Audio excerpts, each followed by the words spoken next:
That was pretty good. That was pretty good. It's true. Whoever's running the White House TikTok definitely deserves a raise. That was great. That was so good. That was so good. Good evening, everybody. Welcome to the following program. I am your host, Joe Nierman, aka Good Lawgic. Hope you all had a great day. Sorry for the late start time. Late start time's not what we like to do. I much prefer starting earlier. Starting 10 p.m. is always better. But it is what it is. I get here when we can get here.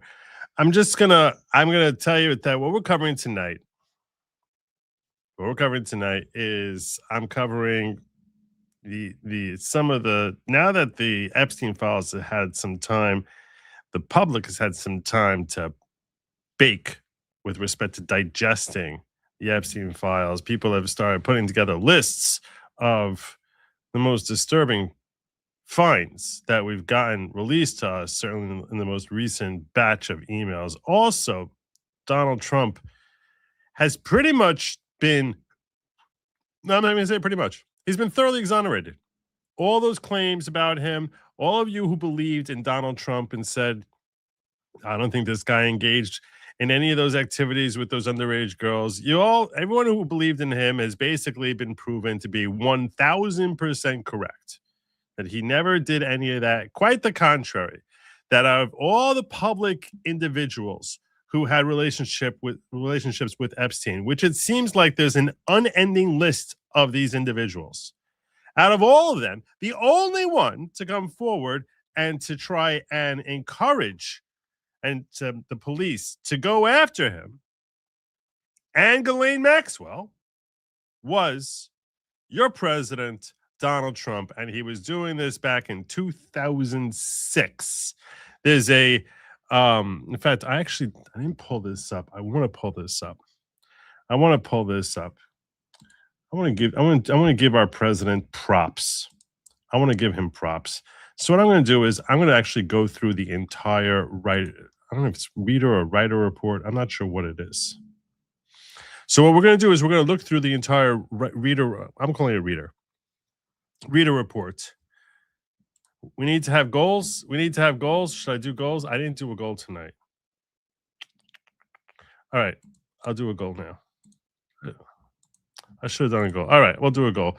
We'll say our regular 15 super chats of $10 or more, and I'll go for the next 2 hours. I'll do 3 hours with a colon. There you go.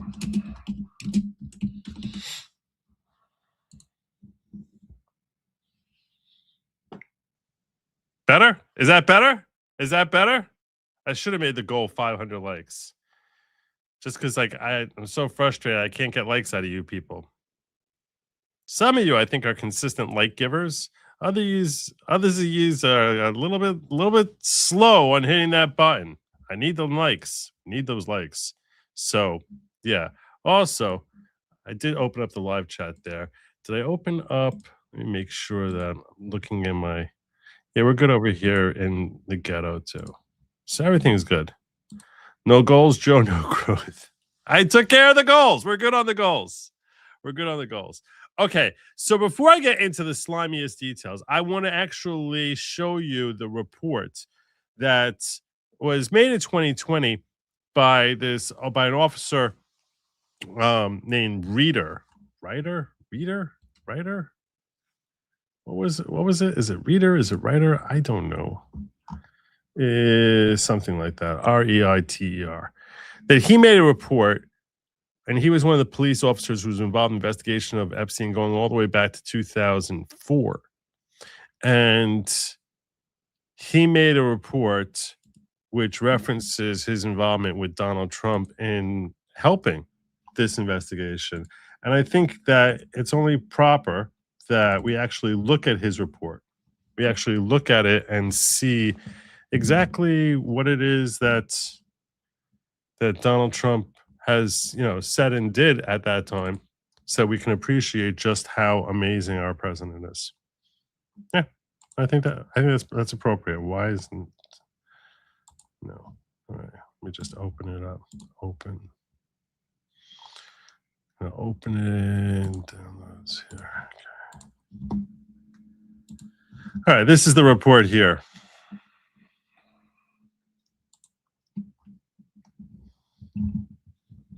So you're going to see the report is dated from April 23rd, 2020. But don't let that fool you. Don't let that fool you. Okay.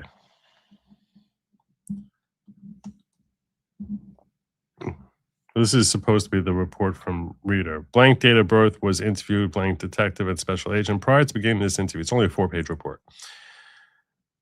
Prior to beginning this interview, we serve a subpoena requesting his participation in this interview. Let's, should we do a little underline thing? Let's do an underline. And let's make our underline like a little, draw line. There we go.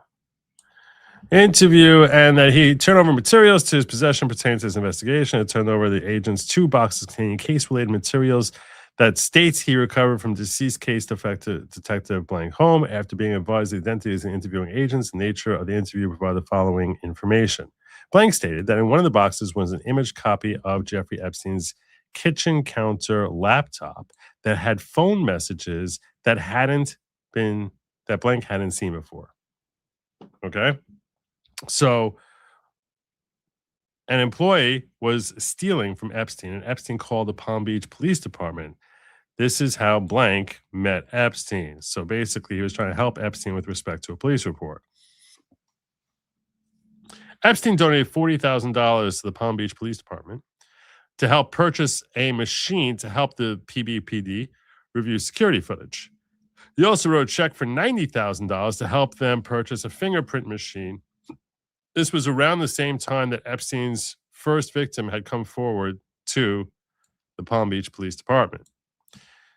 Blank did not cash this check. It was very common for for the police department to receive donations from wealthy people like him. So this is not like a weird thing that they're soliciting money from him. Epstein donated to the Police Scholarship Fund for Children. He donated more than others. Blank asked Blank who Epstein is. Blank said that Epstein supports law enforcement and is an important guy.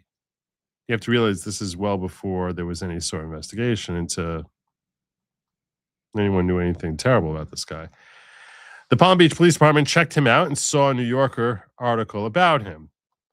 Blank became the police chief in 2001. In the early 2000s, maybe 2003, a call came into the tip line that attractive women. No story starts well when it's going to go well when it starts with the phrase attractive women.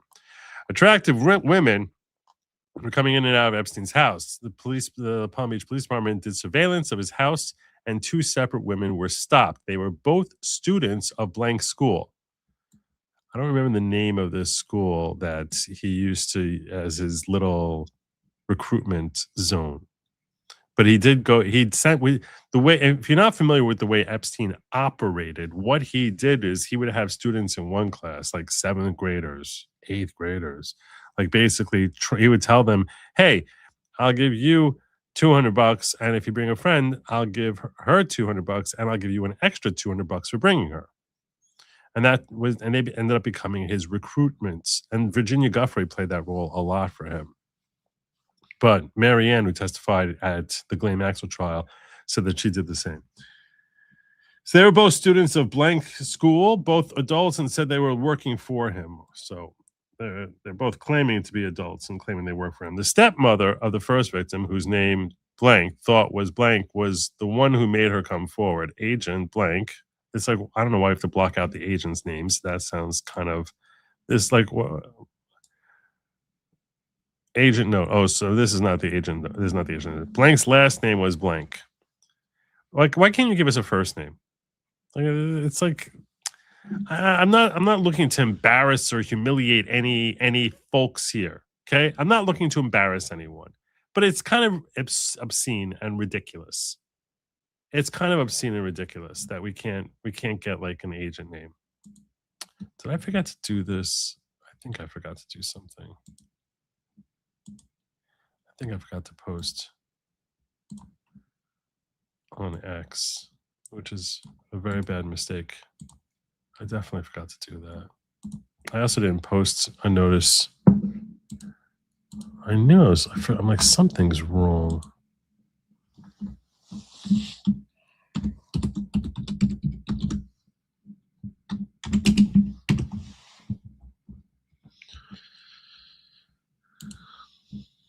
I didn't post on X or my community. That's a bad job, man. Give me a moment. I'm sitting here wondering what the heck is going on tonight. That would explain it. Okay.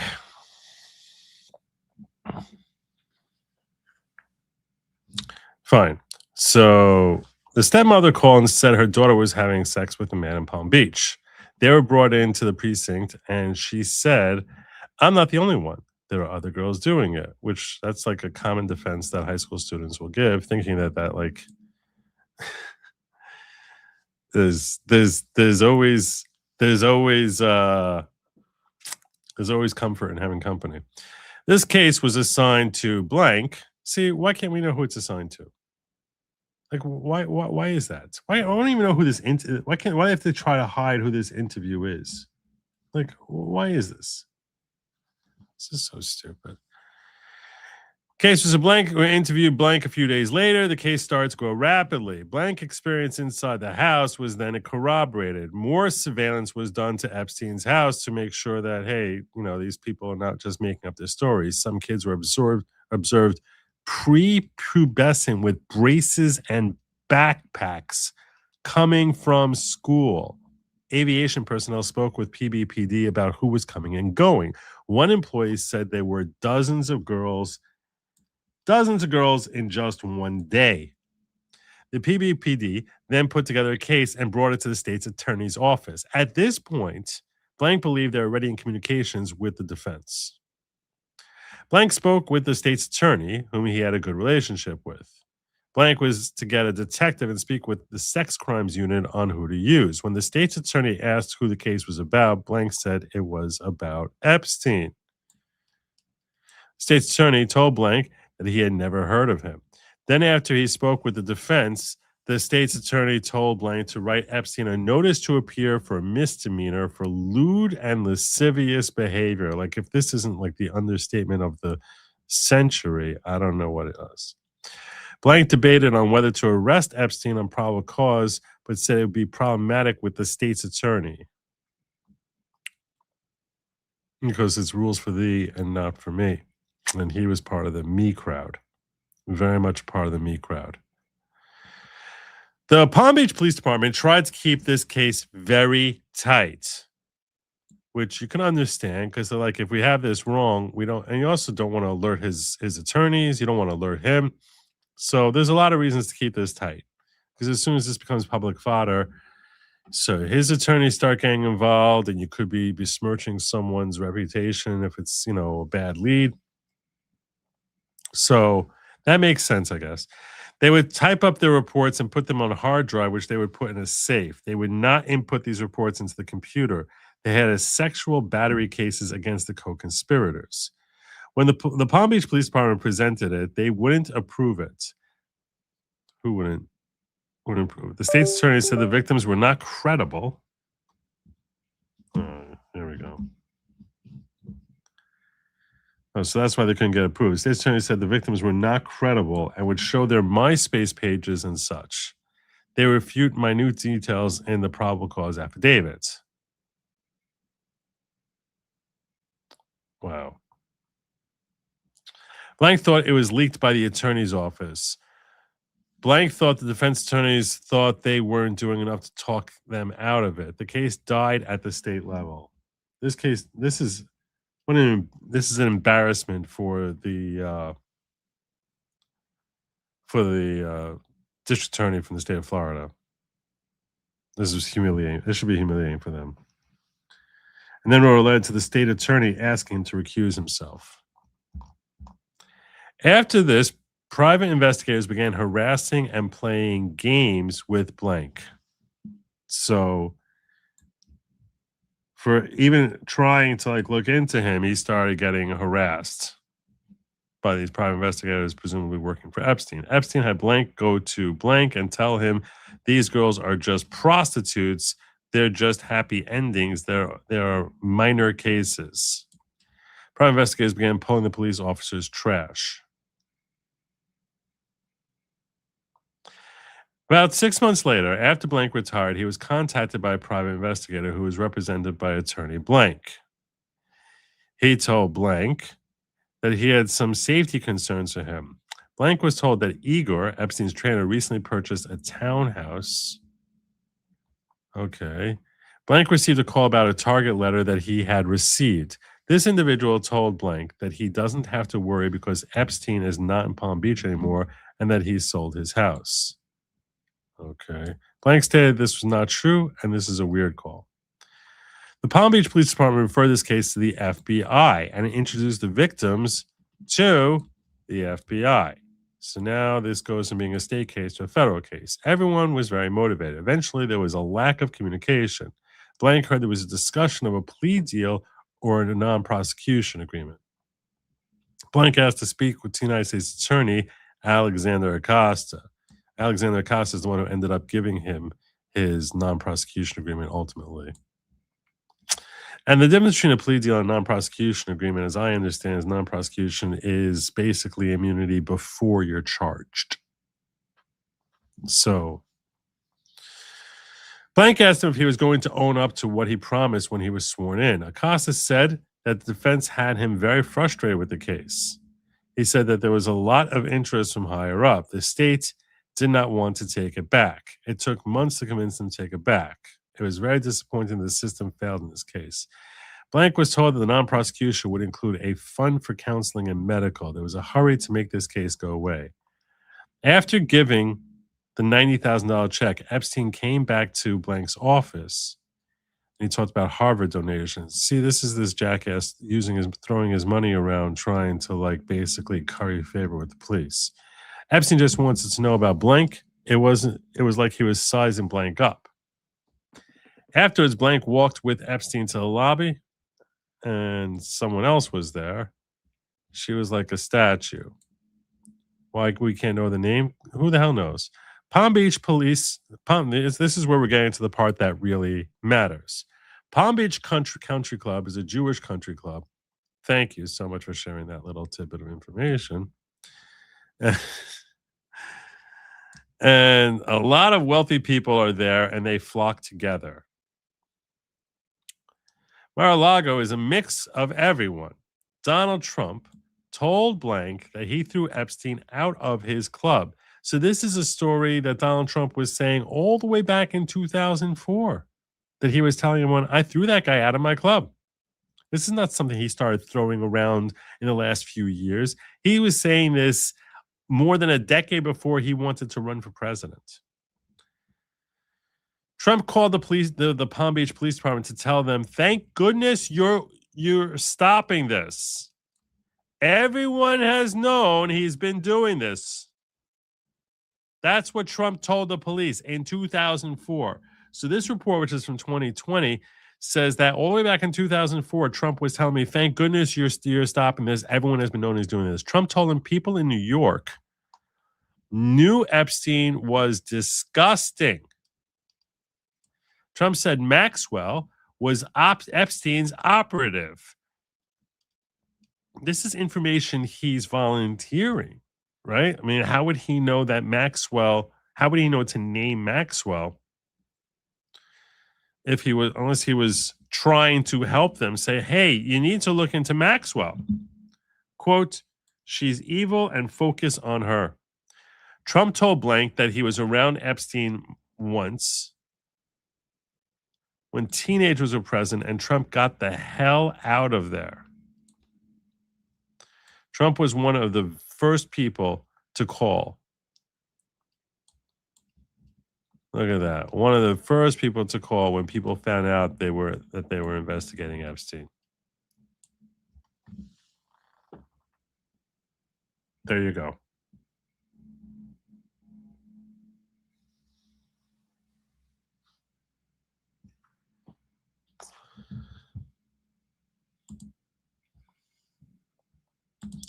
I think when he's calling it a hoax, I think what he's calling a hoax is the belief that there was some Epstein list. Because I don't think there was such an Epstein list. I don't know. I didn't like when he was telling people to back off of it. And he started getting mad at MAGA. I thought that was wrong when he did that. But this is a report which was made, excuse me, on October 18, 2019. Why does the earlier page say it's 2020? Why is it 2020?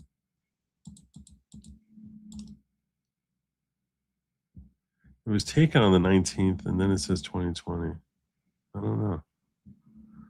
No one could explain how Epstein made his money. They knew he worked for Bear Stearns.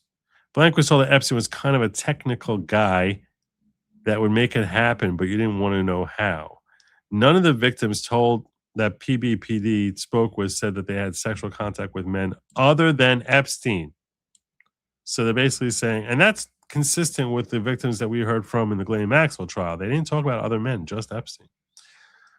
At least while in Epstein's orbit. Blank had one time when went out screaming. I don't know what the hell that sentence means.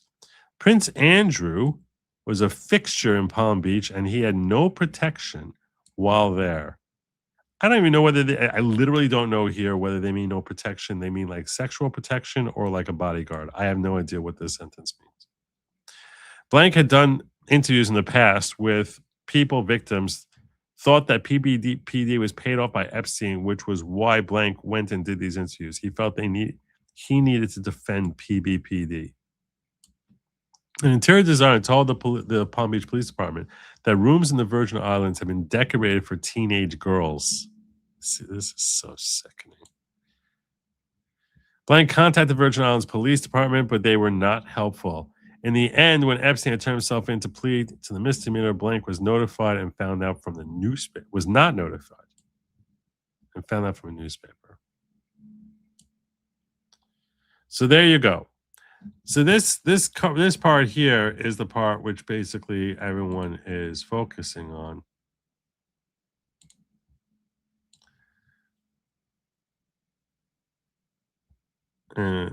As far as this really does a lot to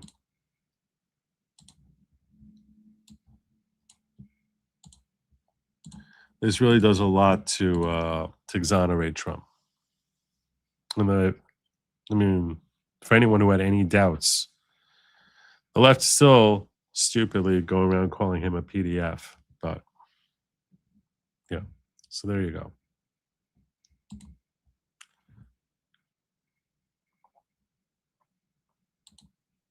Democrats were using Epstein to target Trump, and Trump called Democrat hoax. Yeah. I brought this up many times. Never in 10 years, never, ever, I defy you to find any Democrat politician, or Democrat political leader. I defy you to find a single one of them who came out screaming about Epstein before July 14th, 2025. Do you want to know why I picked the date July 14th, 2025?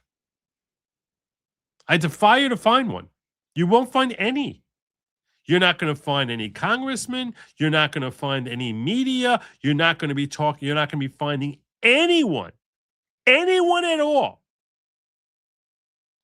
who was calling for it as of July 13, 2025 or earlier. Do you want to know what happened on July 14, 2025? And it changed everything. Tulsi Gabbard came out with a press conference announcing that they have evidence that Clapper, Comey, Brennan, and Obama were working together to sabotage Trump's first term. And within a day, everyone on the left was screaming, Epstein, Epstein, Epstein, because for the prior week or two, that was right around the time that Bongino and Cash Patel come out saying that he had self-deleted. And MAGA had been screaming about the Epstein files.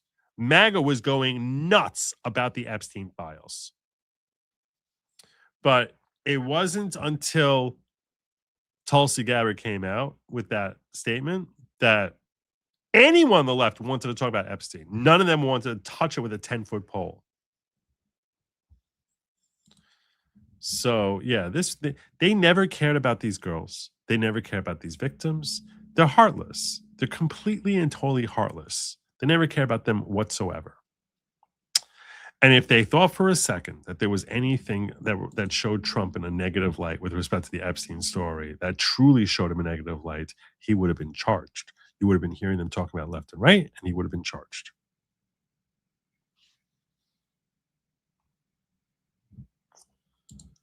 Well, thank you so much, Till Death Podcast.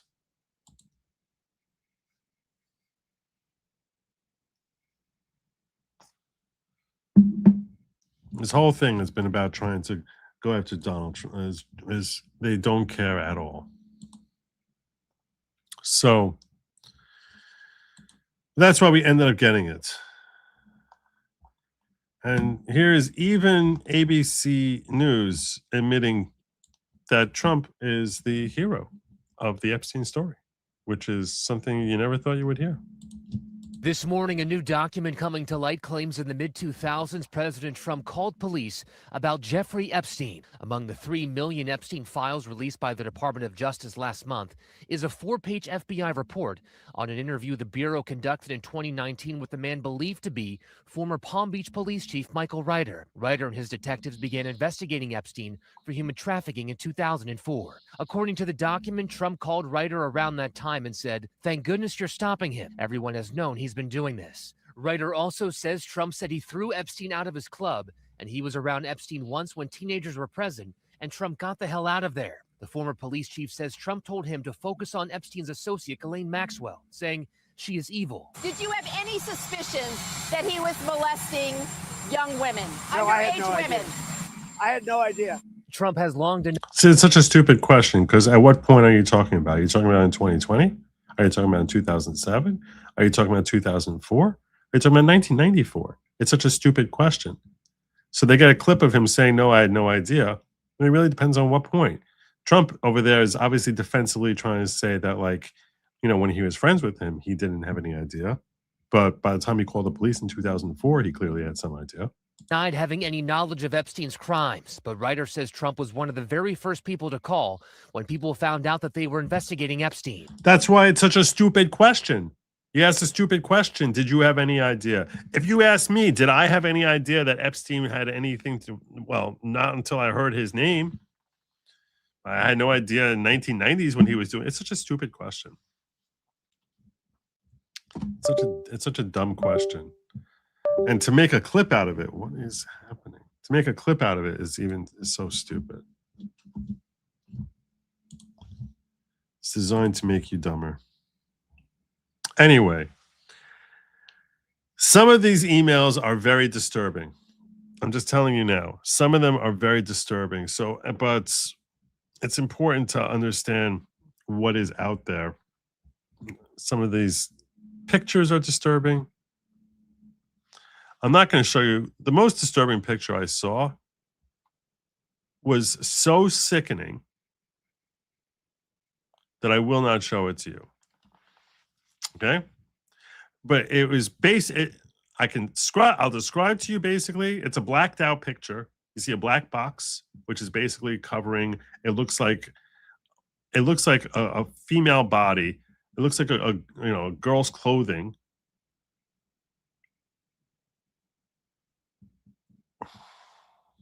Let me see. Sickening. Where she's basically removed her drawers. Because you see like her underwear down by like her ankles or knees, whatever. So it's blacked out. You can't see her face, and obviously any other parts are blacked out. But this is like part of his files. There's a picture of a girl like that standing on a staircase. I mean, thoroughly degenerate. Like, it makes you want to like find his corpse, dig him up, and chop off his head. Okay? So that picture is not here. I'm just sharing with you like that.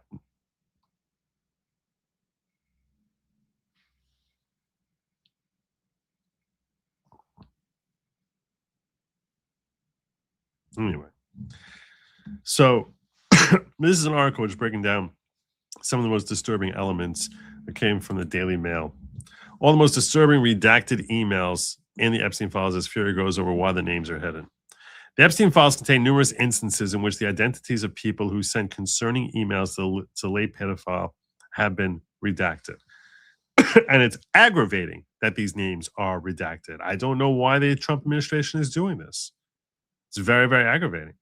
Including the emails are repeated disturbing references to girls and young women, but the names of the senders are blacked out. The Epstein Files Transparency Act, EFTA, passed by Congress in November, compelled the Justice Department to release all the records in possession. It did require the redaction of identifying information about Epstein's victims, who numbered more than 1,000, according to the FBI. But the law said no records could be withheld, delayed, or redacted on the basis of embarrassment, reputational harm, or political sensitivity, including to any government official, public figure, or foreign dignitary. Look at this. I don't even know what this is a picture of.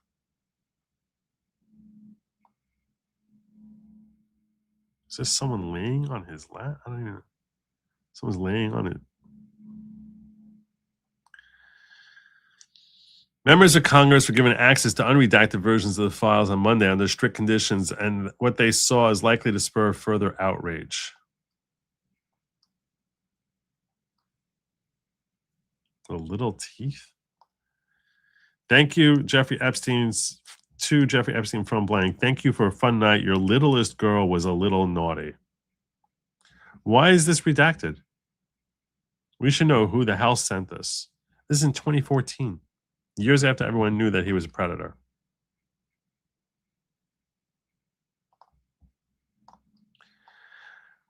This is so aggravating. I saw the names of lots of people who were redacted for mysterious or baffling or inscrutable reasons, Democrat Congressman Jamie Raskin said. That included people who were enablers and cooperators. And I'll tell you something, this is one of those rare, very, very rare instances where I agree with Jamie Raskin. I agree with him. Republican Congressman Thomas Massey said he discovered the names of 6 men whose identities were redacted and who are likely incriminated by their inclusion in these files. Massey declined to provide their identities, but said one is pretty high up in the foreign government. One of the earliest such redactions chronologically came on April 24, 2009, when Epstein sent an email to an associate saying, "Where are you? Are you okay? I loved the torture video."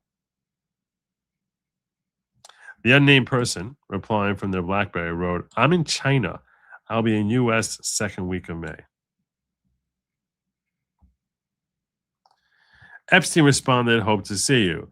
Massey said the email exchange appeared to be with a sultan and that the Justice Department should make his identity public.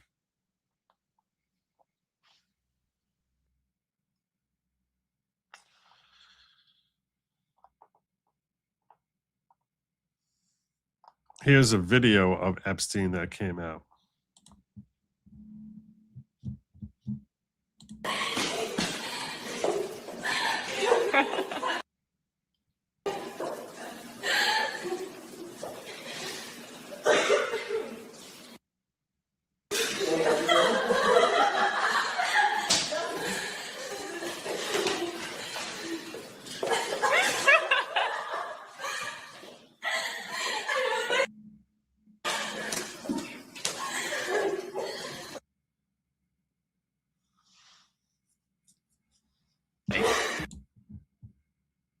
This is sickening. This is so sickening.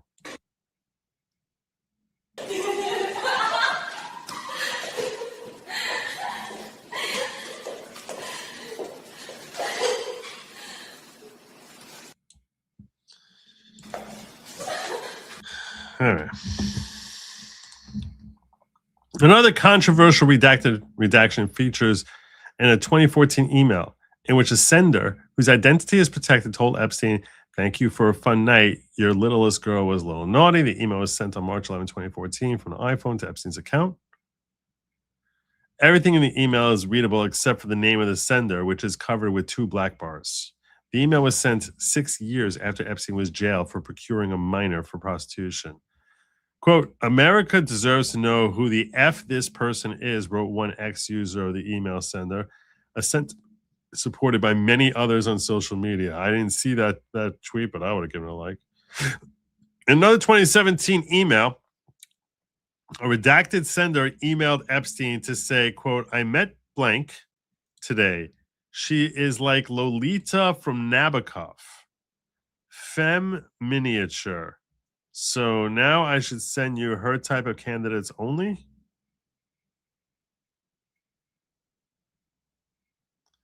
Tomorrow we travel to Bern for visas. Kind regards. Why can't we know who these people are?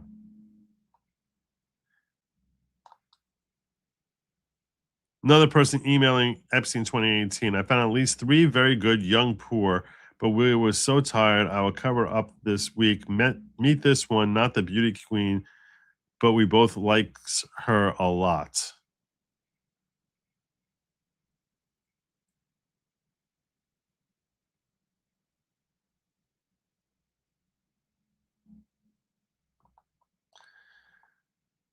Then from November 21st, 2015. And I think I read upwards. So we'll start from the bottom. I'm sorry to see you so stressed. It's okay, just a phase that I'll get out of soon. When are you back?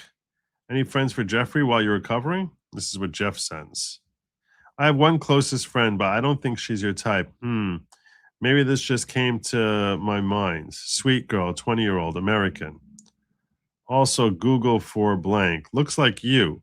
That's what Jeffrey Epstein said. So this is probably a victim here, because it sounded like he's looking for a replacement for her or fill-in. When are you coming back?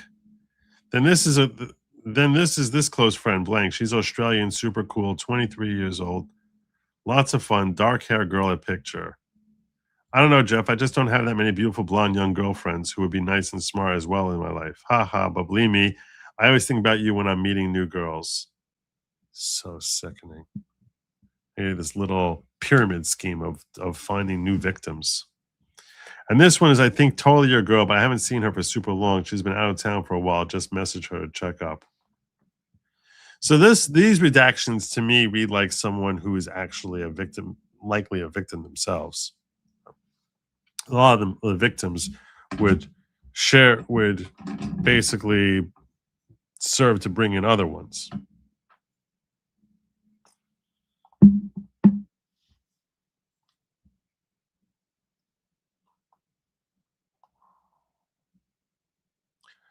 Numerous disturbing images of him with young women. On March 19, 2018, another redacted associate sent Epstein an email saying, I found at least 3 very good young poor, but we were sorted out. We got this. The files are also contained a draft indictment from 20 years ago, which was drawn up before Epstein obtained a lenient 2008 plea deal for sex crimes in which he served 13 months. The 56-page draft indictment listed 3 people as co-conspirators employed by Epstein, but their names are redacted, probably the ones who he got immunity deals for. There was also a chart showing Epstein and Ghislaine Maxwell, but there were 4 other people who were redacted, these 3 employees and a girlfriend. Of the girlfriend, the chart says, unknown if she's actually recruited or abused any of the victims, was rumored to be Epstein's sex slave, and victims often describe someone fitting her description as being involved in the abuse during these massages. It says of one of the employees, unknown if she was directly responsible for recruiting girls, but at least 10 girls state she is the direct point of contact for scheduling the massage appointments. It's probably Sarah Kellerman, based on everything we know about this whole thing.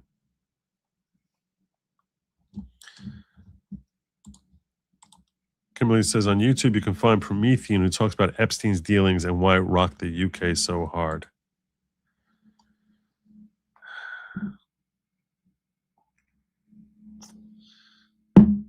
I saw this thing which was explaining why, I thought it was a really good explanation why Clintons are so afraid of talking about Epstein, even forgetting the sexual element.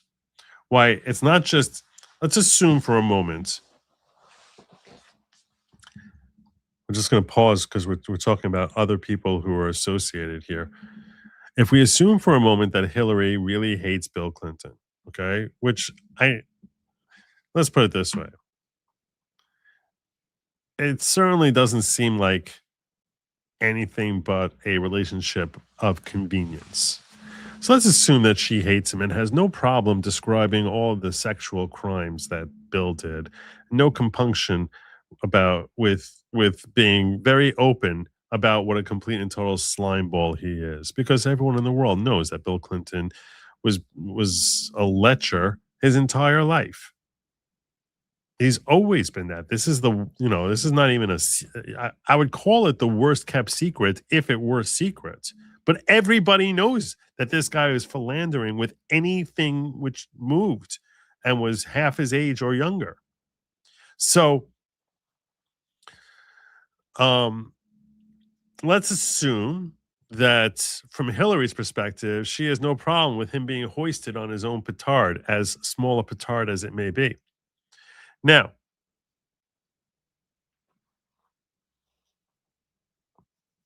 why would she be reluctant to appear before Congress? Why would she, have to be wrangled to come down there and risk potentially being indicted over it? The answer is, which I saw a video earlier today, which I should credit it. It was some attorney. What was his name? Some guy I'd never heard of before, who was basically alleging, I could probably find it for you if you want. I could probably find it. I could probably even get this guy on. He was alleging that when the Clintons left office in 2000, technically January 20th, 2001. So when Bush GW comes in and Clinton leaves, the Clintons were pretty much broke. They didn't have much money. So they went to Epstein for different money-making ideas. And Epstein advised them that they can make tons of money if they create a foundation and charge speaking fees and things of that nature. And they can use this foundation to build themselves a financial empire. And that is precisely what they did. The reason they don't want to come in and talk about Epstein is because when they're talking about all the stuff when they're talking about Epstein, invariably what's going to come out of those conversations, or out of those dialogues, that testimony is going to be conversations which are going to implicate the Clinton Foundation. And they are terrified. There's probably loads of financial crimes that were associated with the Clinton Foundation. I mean, just look at the way everything's been running with that thing. But they are terrified that everything related to the Clinton Foundation is going to turn to ash as a result of having to testify about Epstein. That's the speculation on the street. Yeah, they were charging like $500,000 for like a 30-minute speech, or sometimes millions of dollars. There was just like tons of money they were charging for appearances and guest fees and things of that nature, which were designed to help build their wealth. And it worked very, very well. So, but they're very afraid about what's going to happen. I think that I don't understand how it is that they haven't been investigated for what they did with the Clinton Foundation after all the scandals associated with that very transparent, what, in my opinion, I'm going to say this as not a statement of fact, but an opinion. My opinion is a complete and total scam. So, I mean, everyone knows, right, about the Haitian children. But that's the reason that there's but what I was unaware of was Epstein's involvement in the creation of the Clinton Foundation. That was the little fact nugget that I was unaware of, once you understand that, that's Hillary's baby, right? That's Hillary and Bill's baby. So you can understand why they would be hesitant to come in and testify. This is the indictment that had been set up, the 56-page indictment. Or the draft indictment before drawn up.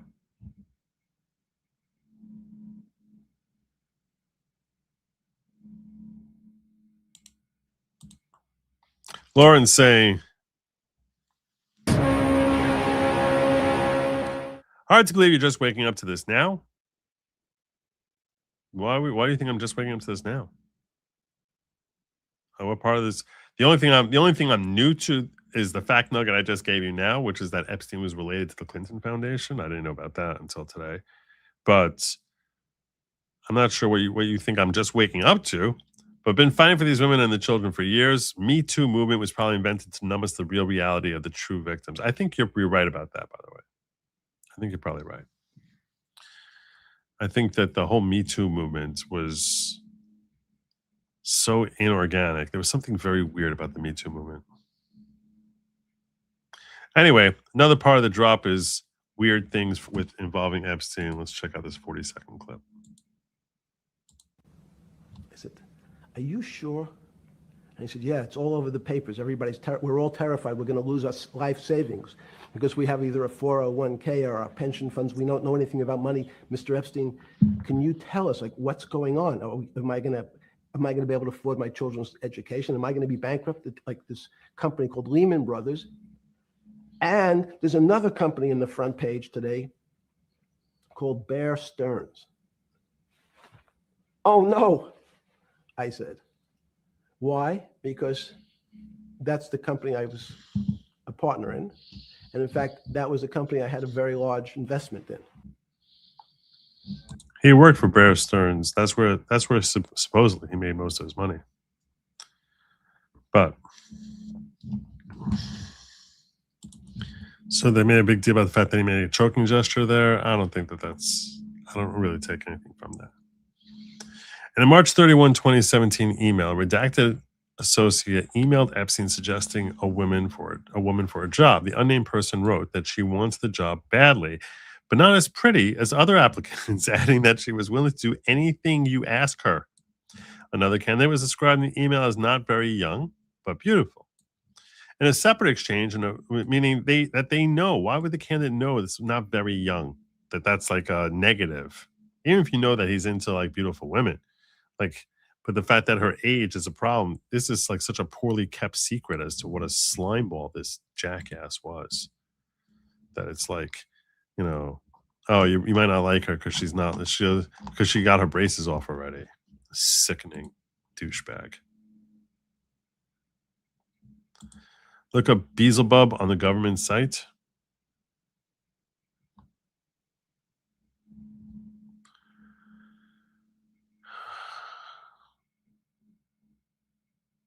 Beelzebub. All right, maybe we'll do that in a little bit. In a separate exchange on November 21st, 2015, Epstein wrote to redacted associate, any friends for Jeffrey while you're recovering? The unnamed emailer responded, I have one closest friend. This is the same email we saw earlier. Maybe this came to my mind, sweet girl, 20-year-old American. They included a picture, and Epstein responded, looks like you. The associate also sent a picture of an Australian super cool 23. We got all this. We saw that email exchange. In a 2013 email, a redacted sender from a modeling agency in Paris told Epstein, new Brazilian just arrived, sexy and cute, 19 years old. Same year, a person whose name was redacted sent Epstein a photograph of a woman in a SpaceX shirt. The following year, another redacted sender emailed Epstein from their iPhone to say, I can't take it anymore. I just saw the most beautiful little girl on Madison with long, soft blonde hair. Sickening. Another email from 2018 shows a redacted. It's like this is how twisted a mindset do you have to be that if you see like a cute little girl on the street, you think of Jeffrey Epstein. How completely effed in the head do you have to be that's where your mind goes when you see a cute little girl? Like, how sickening, like how twisted is your heart and mind that this is like sickos. This is why the internet can't have anything nice. This is why. This is why the internet can't have anything nice. I was told, like, when I was like, you know, everyone says you can never put pictures of your kids up on social media anywhere because some sicko is going to sit there, like, just, you know, pleasuring themselves to it, and drawing all sorts of ridiculous images in their own minds. It's horrifying. Another email for 2018 shows a redacted associate emailing Epstein saying, "My favorite from Lithuania, 19, will meet when I'm there." Epstein responded, "Full name on Instagram?" And let me go check them out so I can basically start beating off. Sicko. Then you have from 2015, hate letters pouring in off the Reuters piece, one of which I answered as you saw. But in a day or two, The Guardian will come out with a lengthier piece in which they tried to trap me and succeeded in good part. Because it was Sunday and I was already enjoying myself. The key are the 14 to 15-year-old girls. I'm a sexual pervert because I say they are now of reproductive age. Yes. Yes. Yes, you are. Yes, you are. Yes. You're a sicko. I do hope there's no legal jeopardy for you in this new flurry of activity. My heart goes out to you, brother. Being called a sexual pervert is no fun. Well, that's because you are. That's because you are. See, it doesn't bother me when people call me a racist because I'm not a racist. So that doesn't bother me at all. The reason it bothers you being called a sexual pervert is because you're a deviant. You're a sexual pervert. There's something really freaking wrong with you. This is the way it whenever someone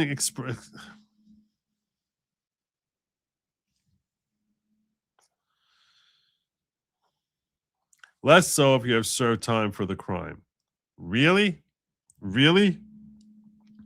As I'm not there, calling me one merely for not urging your death by beheading. Also, because you talk about 15-year-old girls, 14-year-old girls as being of reproductive age. Maybe that's part of it?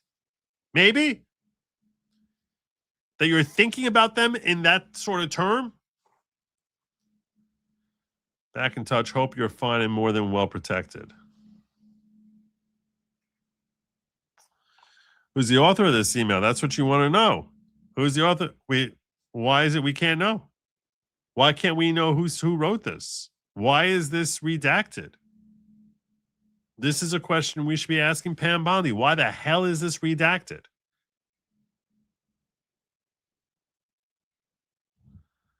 That's my point. They know it's wrong and that they can't, they know it's wrong. That's why it bothers them being called a pervert. I want to know who this sicko is who sees a beautiful little girl on Madison Avenue and with long soft blonde hair and thinks this is something I've got to like say, and saying that I can't take it anymore. Like, what does that mean? Does that mean like you're sitting there walking around with a heart on because you saw some little girl? Sickening. On February 2nd, 2015, another redacted. I want to know who this person is so I can keep my family away from this individual. Like, why the hell is this redacted?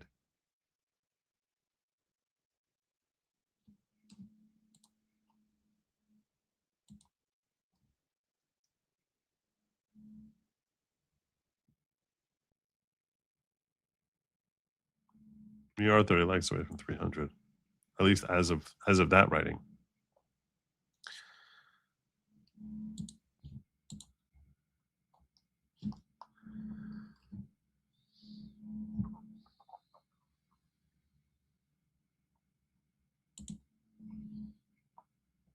Democrat Congressman Ro Khanna said there was no explanation why those people were redacted. He added, our law is very clear. Unless something was classified, it's required to be unredacted. Totally right. Totally right.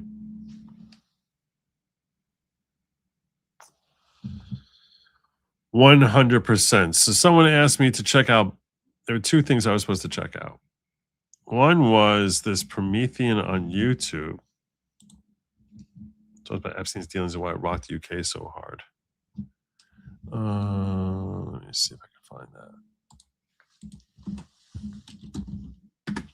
See how long this is.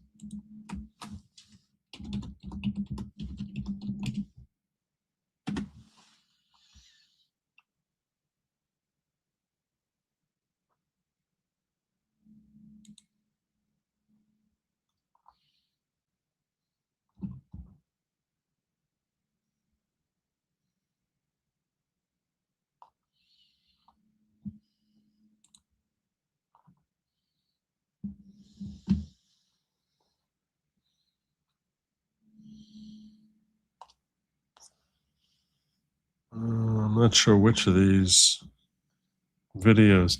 I'm pulling this up here. I assume you mean Promethean updates. I assume that's what I'm supposed to be looking at. When I search for Promethean, I got this Promethean updates.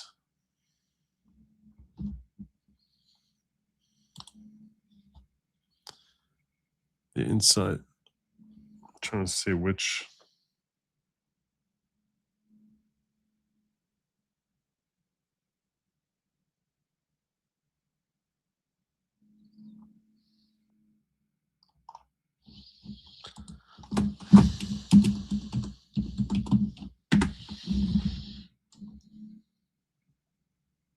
Is this it?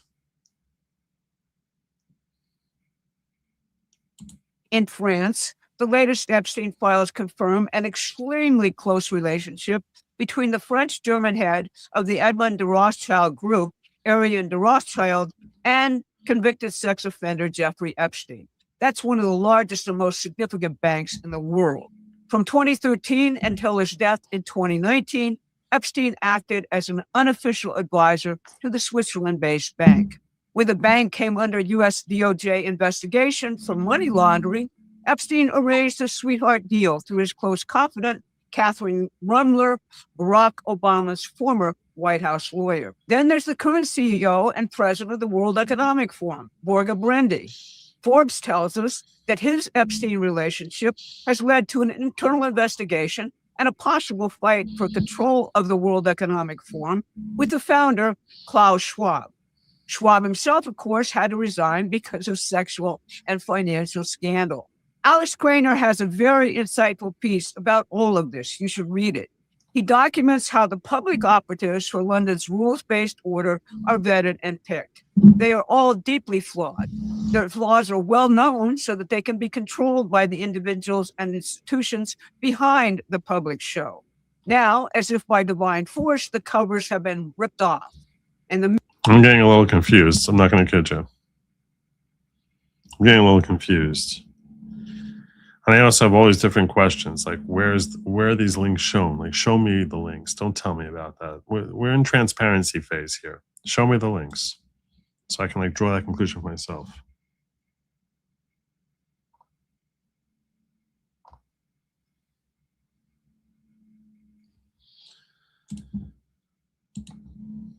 I'm trying to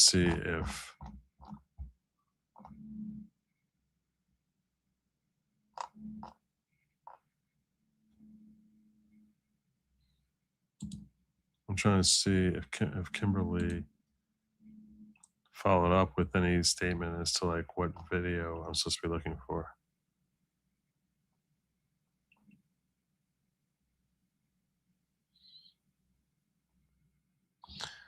All right. The other thing I'm supposed to be looking up.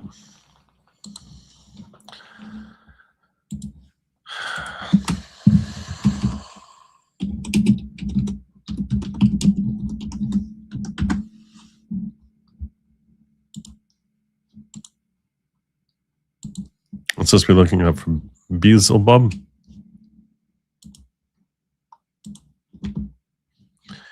Beelzebub.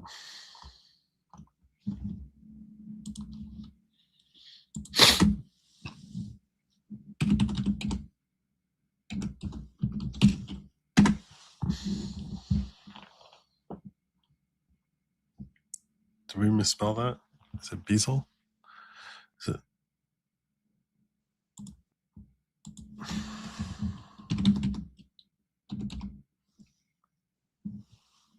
What is Beelzebub?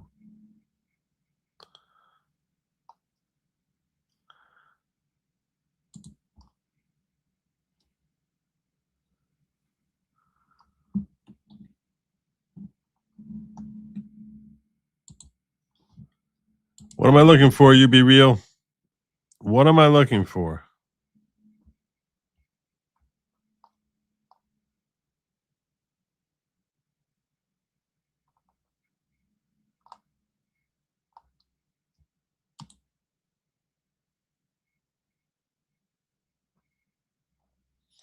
Exactly, Joe. Supposed to be protecting victims, and they're actually protecting the perps too. Heads should roll for this BS.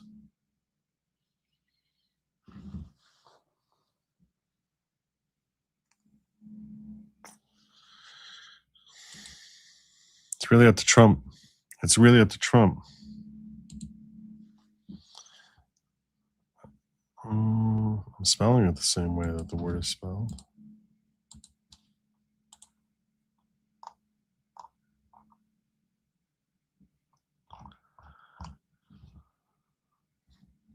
I'm doing something wrong here, clearly.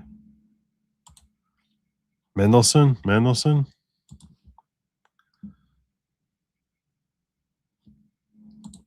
Thanks to the latest Epstein dump, we now know who the banker's inside man in Britain was during and after the 2008 financial crash. Here's the most important snippet from the latest document dump. It's about Lord Peter Mandelson, and here's how Jeffrey Epstein describes him. Well, for all intents and purposes, PD is now acting deputy prime minister. What was Jeffrey Epstein, who was in jail when that was written, and Lord Peter Mandelson doing in the aftermath of the 2000? Wait, so this is Jeffrey Epstein. He wrote this in June of 2009. Who was in jail when that was written, and Lord Peter Mandelson doing in the aftermath of the 2008 financial crash. Remember, these discussions are going on while the bankers are being bailed out and the global financier elite are being saved. They were already bailed out by then.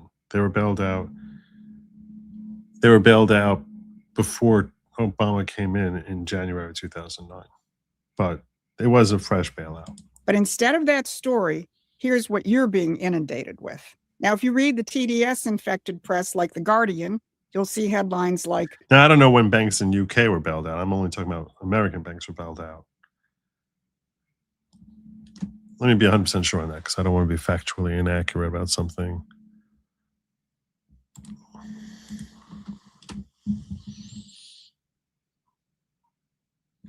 I'll ask Gronk.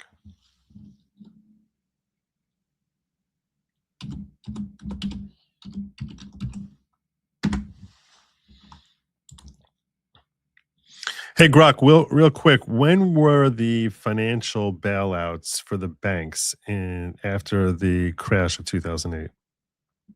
The financial bailouts for banks after the 2008 crash mainly happened in late 2008 and early 2009. The U.S. government passed the Emergency Economic Stabilization Act in October 2008, kicking off the Troubled Asset Relief Program, or TARP. That let the Treasury buy up toxic assets and inject cash into banks like Citigroup and Bank of America. Most of the big moves were wrapped up by mid-2009. Want specifics on any bank or program? Was there any new statutes that were passed in 2009, or all of the legislation was done in 2008? Yeah, there was more in 2009. The big one was the American Recovery and Reinvestment Act in February, signed by President Obama. It wasn't just for banks, more like stimulus spending to boost the economy, but it did include some financial reforms and funds that indirectly supported the bailout efforts. Dodd-Frank came later, though. And that was in February of 2009? Yep, February 17th, 2009. That's when the American Recovery and Reinvestment Act. I remember it happening before June. All right, but let's go. Trump news at a glance. Epstein files release shows emails with Trump officials, past and present. Or on the other side of the political spectrum, Fox News focuses on new Epstein documents include photos of Bill Clinton, shirtless in hot tub, socializing with Michael Jackson.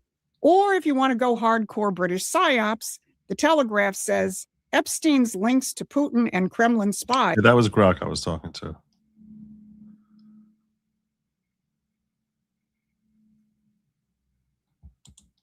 Google Epstein Library, government, scroll down to search B. Okay. Raised fears he was a Russian agent. Now, here's what they don't want you to think about. The 2008 financial crisis was never really solved. The banks got bailed out at the expense of the American taxpayers and the economy. And now Donald Trump is finally taking down that criminal free trade system of the global bankers.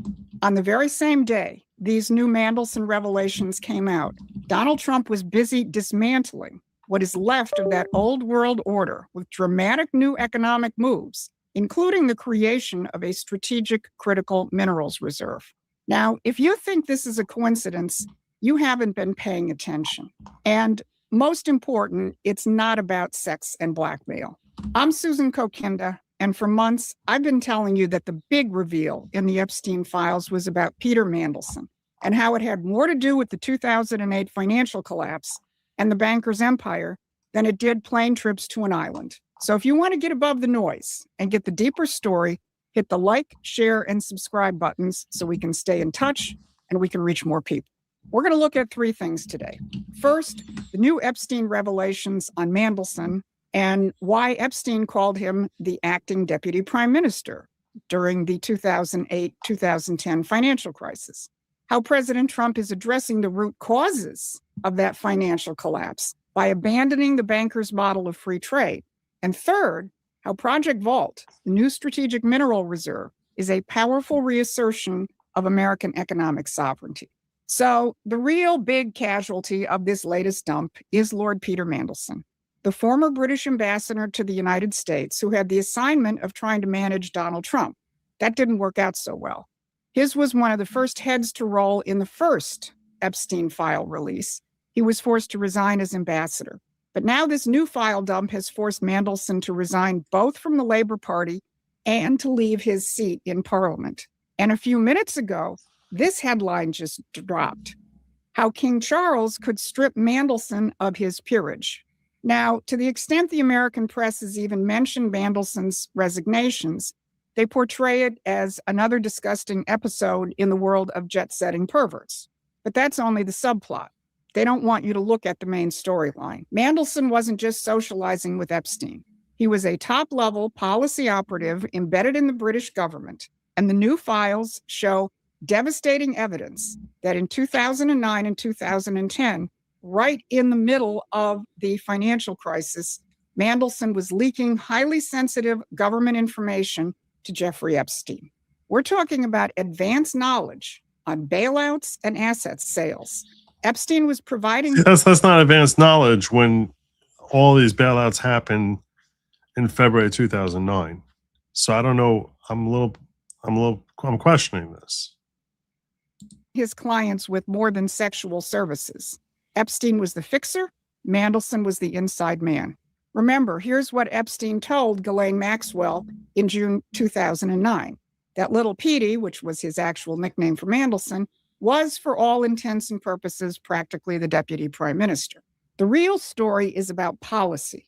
Perversions are the tool of the trade. So here's a few of the highlights of what little Petey did for Epstein. Okay. In June of 2009, he sent him a Downing Street memo on a 20 billion pound asset sale and said, interesting note, that's just gone to the prime minister.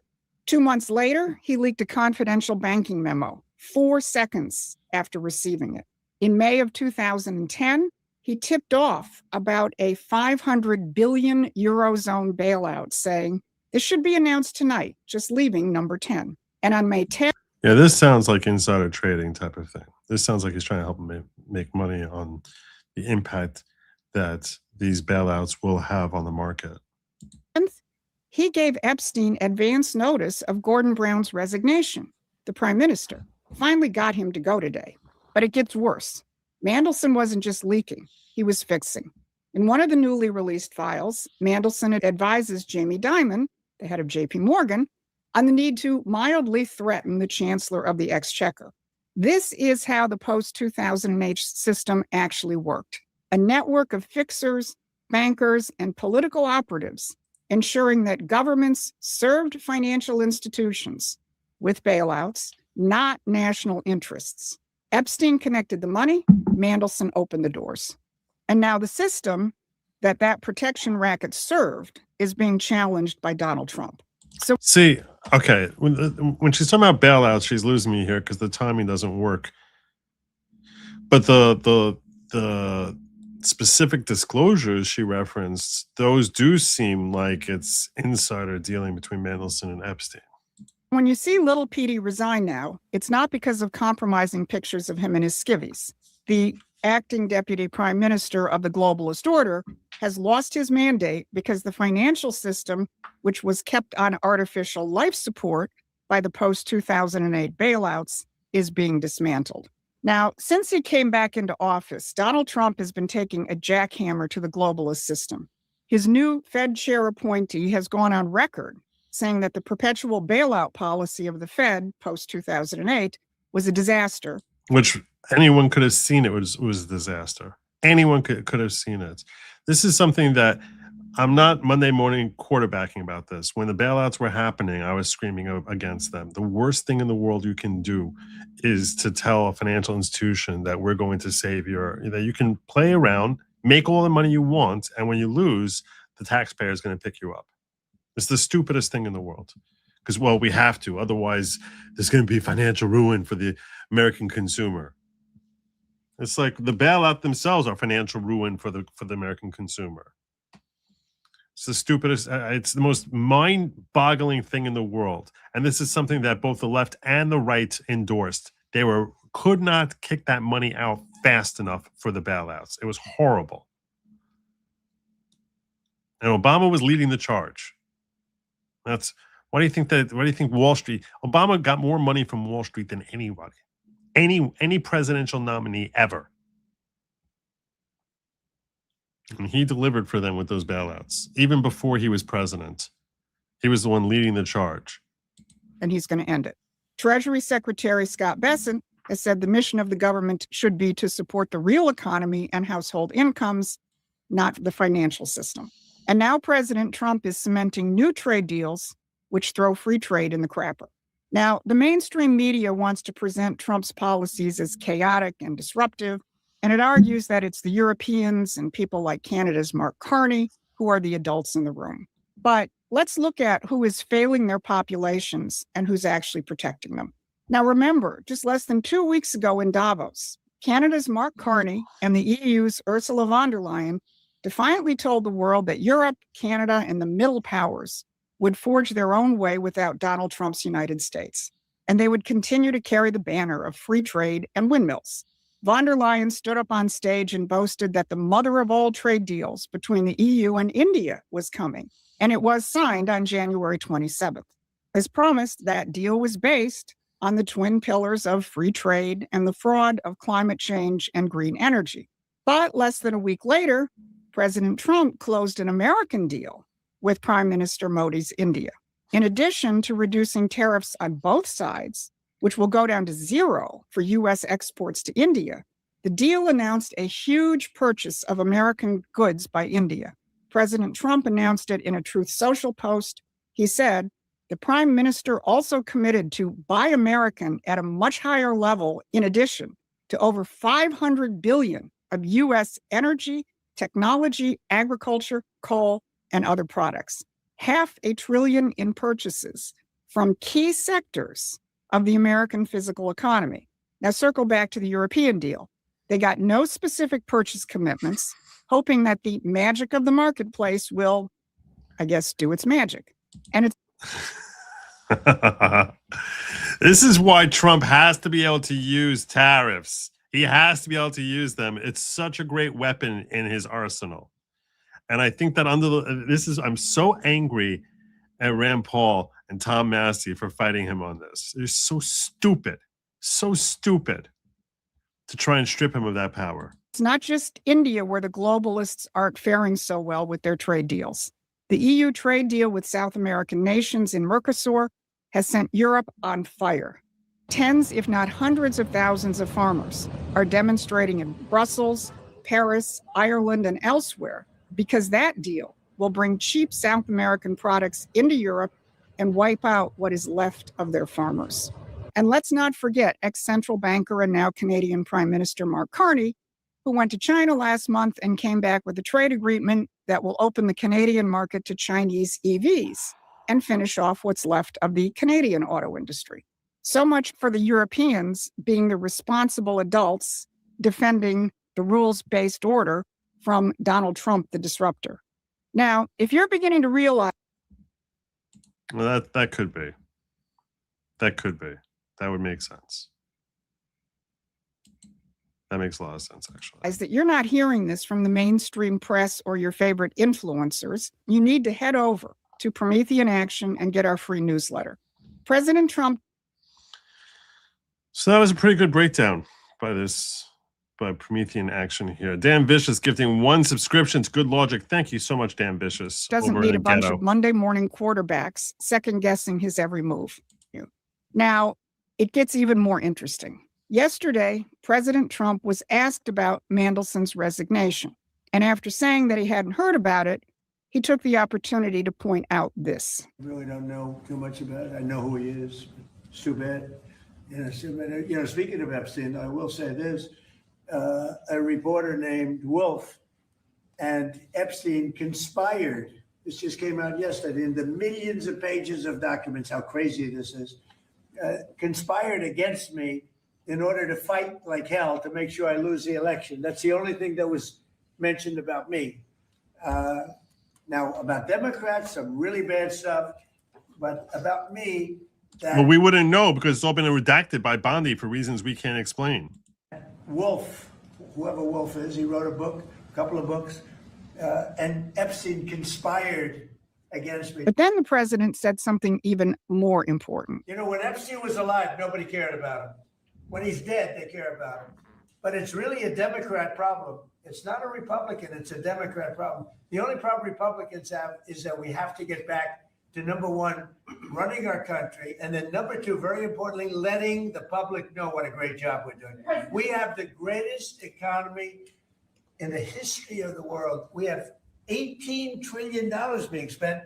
The record was $3 trillion many years ago, not by us, by another country. I won't say the country. Now, let's talk about how President Trump is building the greatest economy in the world. It is by rejecting everything that Mandelson and Carney and von der Leyen have spent their careers protecting, and by returning to the American system.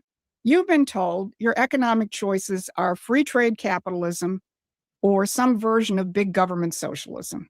You have to choose one or the other. Let the markets destroy your living standards or let the government spending increase inflation. The American system is neither. It partners the government with private industry in ways that foster actual physical production. And on Monday, President Trump announced a stunning example of that. He announced Project Vault, the creation of a U.S. strategic critical minerals reserve supported by the Export-Import Bank. And here's how the head of the Exim Bank described it. Thank you, Mr. President. The president gave us a very clear directive. By clear directive, it was much more of an order for us to figure out how to, for the first time in American history, create a strategic critical minerals reserve in a way that would benefit the non-military manufacturing complex. The challenge was enormous, not simply because it had never been done before, Mr. President, but we knew that you expected us to deliver in a big way, in a way that was scalable, in a way that was designed for long-term success, and in a way that would help revitalize our domestic mining industry. But most importantly, most crucially, that it not be subsidized by American taxpayers. And so that's exactly what we've done. Mr. President, what you've announced today is a truly uniquely American solution. It brings together our capital markets, which are the best and biggest in the world, with our manufacturers, our innovators, our miners, all pitching in to make this possible. Now, if you understand American economic history, you'll recognize what's happening here. The Exim Bank is being transformed into something resembling a mini national bank, a public-private partnership where government credit is directed towards strategic physical production, not financial speculation. And credit means the money gets paid back with interest. Now, Secretary Scott Bessent drilled down on the systemic importance of this. He's saying that we will no longer be a nation left to the mercy of a globalist-run free trade system. And that's the whole key that comes up with respect to Taiwan as well. That we can't, that's, right now, because they have the super chip computers and they're the only ones who are able to efficiently produce it currently. That's why you've heard so much about Taiwan in the news and the fights with China over it. That's why China has such a strong interest in it. And that's why we have such strong interest in protecting it. This is all about protecting our independence.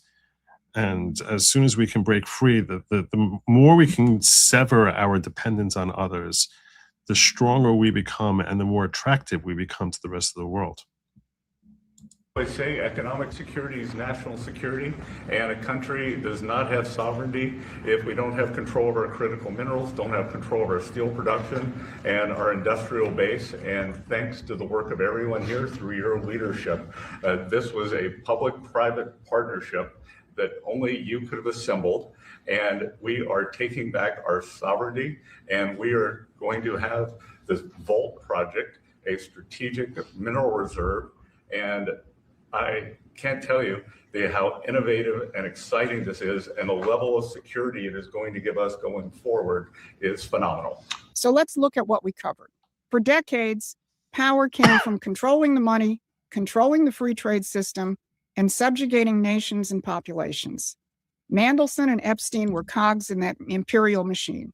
Trump and his team are muscling that system aside and restoring the American system, a system you aren't even supposed to know about. Remember, 2 weeks ago, our trade ambassador, Jameson Greer, gave a speech at Davos entitled, "The Hamiltonian Economic System That Too Many Have Forgotten." Now, here at Promethean Action, we never forgot the American system. And that's why we've been at the forefront of the fight to support the Trump administration's revival of it. Paid memberships and contributions to Promethean Action will help us build this movement. So please go to our website. So there you go. Great job. Thank you for sharing that with me, Kimberly. Appreciate that. Very much appreciate that. I'm gonna follow these people because they seem like they actually have some very interesting perspectives. They provide unique information. Google Epstein Library of Government, scroll down to search B. I ended up searching again for Beelzebub. What I found was this. Meets Lucifer. What is this?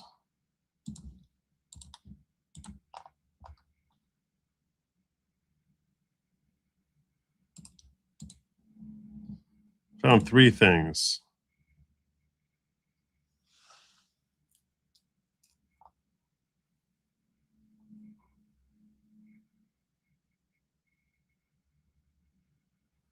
Not likely to be declassified. What is this? Was the biggest obstacle September 11th families who wanted to sue.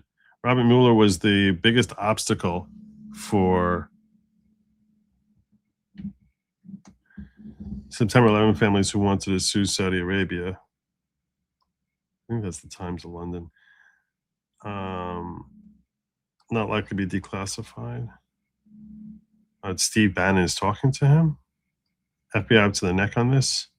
Chomsky in Boston next week. Long enough to film enough, although AZ may be better for that. AZ, easy, think that's best. Get started on a punch list of who should be in the film. Kaz on call. My guy said he'd meet in Vienna on the 30th. I determined it was real. Cousins, yes. When works for you? Yes, I'm available today. Stand by. How does Kreindler fit? The ambulance chasers, they represent victims' families. You sell with insurance companies, guys collapse, no coin, all discovery is being paid by companies and led by Cousins. I'm doing my homework. They should send PDFs and links so I'm up to speed. I told the guy we can meet at Palais Epstein in Vienna. Von Epstein, now I know how you got from Coney Island to Dalton.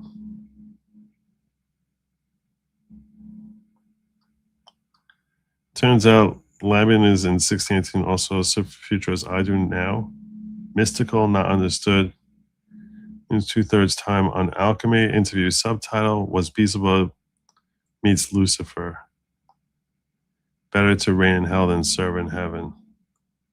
In the Testament of Solomon, Beelzebub appears as a prince on the demons and says that he was formerly a leading heavenly angel. Beelzebub led a successful revolt against the devil, the chief lieutenant of Lucifer, the emperor of hell, and presides over the order of the fly. Is that how they call a zipper on my pants, my fly? Are these all the same? These are different things. That doesn't look good for Steve Bannon. But at least it's nothing sexual. It's more a financial relationship with him.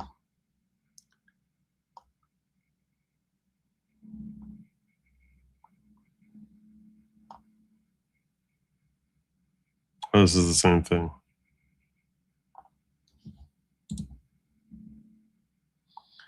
This is the third file I have. Dear friend. I think it's the Steve Bannon thing you want me to find, right? I assume it was the Steve Bannon thing.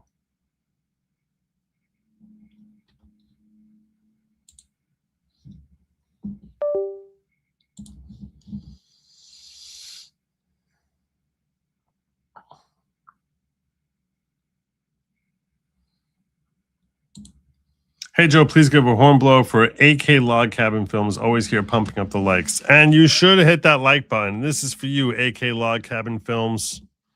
We definitely appreciate people who are pushing folks to hit that like button. Thank you kindly. P.S. sent you a funny. I pulled that out here. This is what Lauren sent me.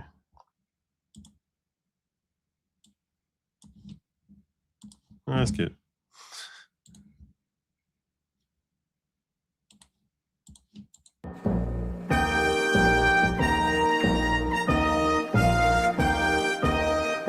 There's a takeoff on the curling.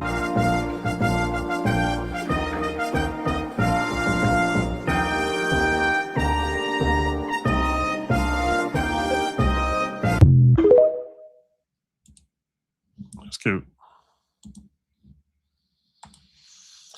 Promethean action is like Inside Baseball Government Edition. I was impressed. I second the horn for official like Farmer AK. Well, we've accomplished that.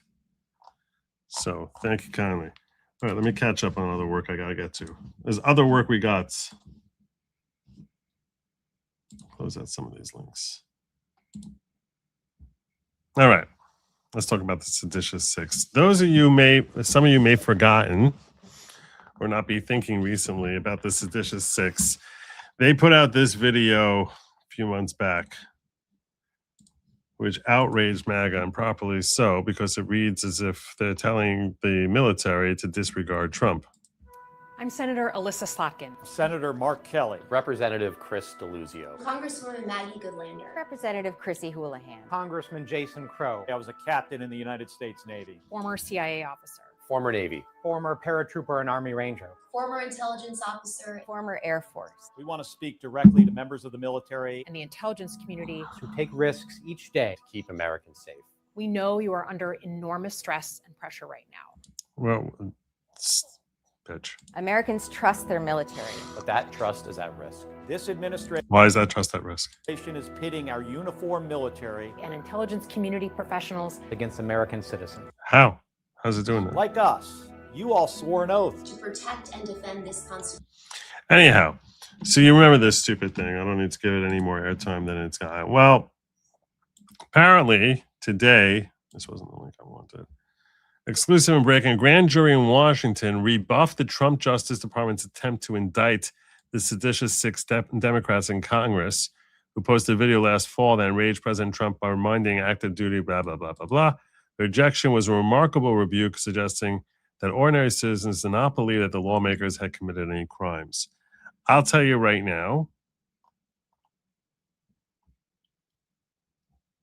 here's what's his face. Here's Knucklehead talking about it and crowing about it excitedly. We've got some breaking news just now. A person familiar with the proceedings tells MS Now that a federal grand jury in Washington, D.C. has declined to indict the 6 members of Congress, among them Senator Mark Kelly of Arizona, Senator Alyssa Slotkin of Michigan, on charges of seditious conspiracy today, Tuesday. Remember, the Trump administration was pursuing criminal charges against those members for participating in a video in which they told service members that they have a duty not to obey illegal orders, just telling them what the code says, what the Constitution requires. Apparently, the Department of Justice tried to actually bring charges to a federal grand jury in D.C., and they went 0 for 6 today. Yet another refusal. We've got. It's not 0 for 6. It's 0 for 1. And the 1 applies to all 6 of them, almost certainly. But, so it's a pretty stupid. This is classic Democrats trying to like pump up their wins when. Okay. This is, I guess, would be considered a win for them. I'll tell you right now, my thoughts on this are it's DC, not remotely surprising. On the other hand, so because they're just not going to go after Democrats in DC, it's just not going to happen. It's a reminder that we shouldn't be trying to prosecute any of these people in DC. It was a DC grand jury. DC grand jury is a waste of time. If you're going to go after, it's a reminder that if and when Pam Bondi ever gets off of her lazy gluteus and decides to go after Brennan, Clapper, Comey, that if she's stupid enough to try doing it in DC, she's an idiot. She's not just lazy, but stupid. That's first and foremost. Secondly, with respect to these respective charges, bit of a hot take I might have for you. I don't think it's a crime. I've been thinking about it more and more. I think it's probably not a crime. It was an attempt to be seditious. They were trying to be seditious. They're trying to go as close as they can. But I think that we're probably better off erring on the side of protecting free speech with respect to 5 out of 6 of them. I am a strong believer that what Captain Mark Kelly did was a violation of his oath to support the commander-in-chief. And under the UCMJ, that guy should be busted.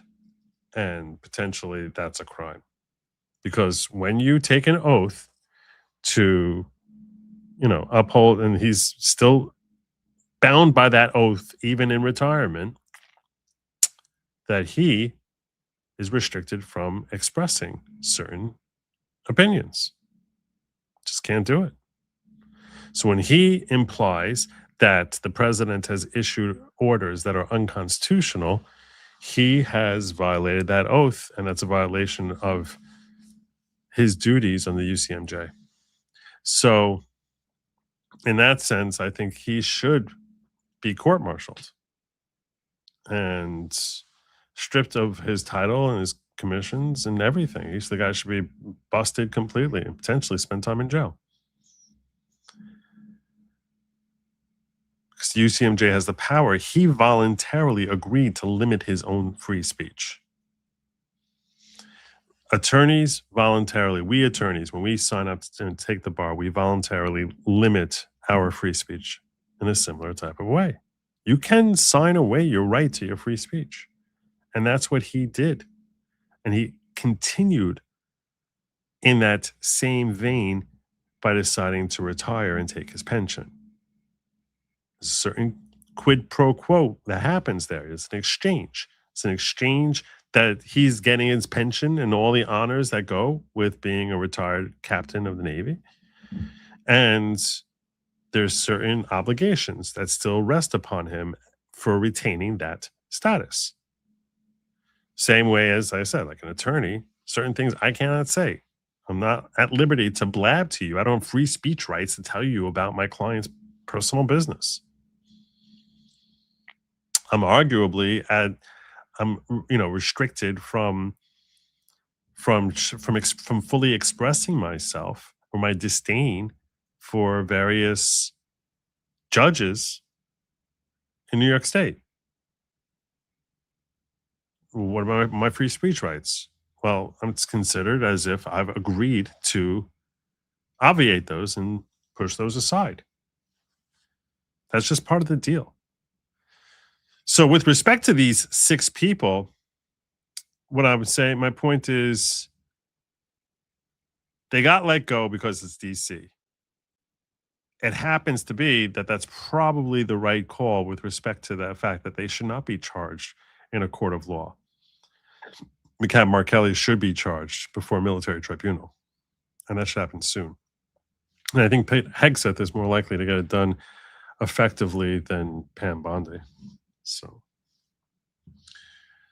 just wanted to share that with you.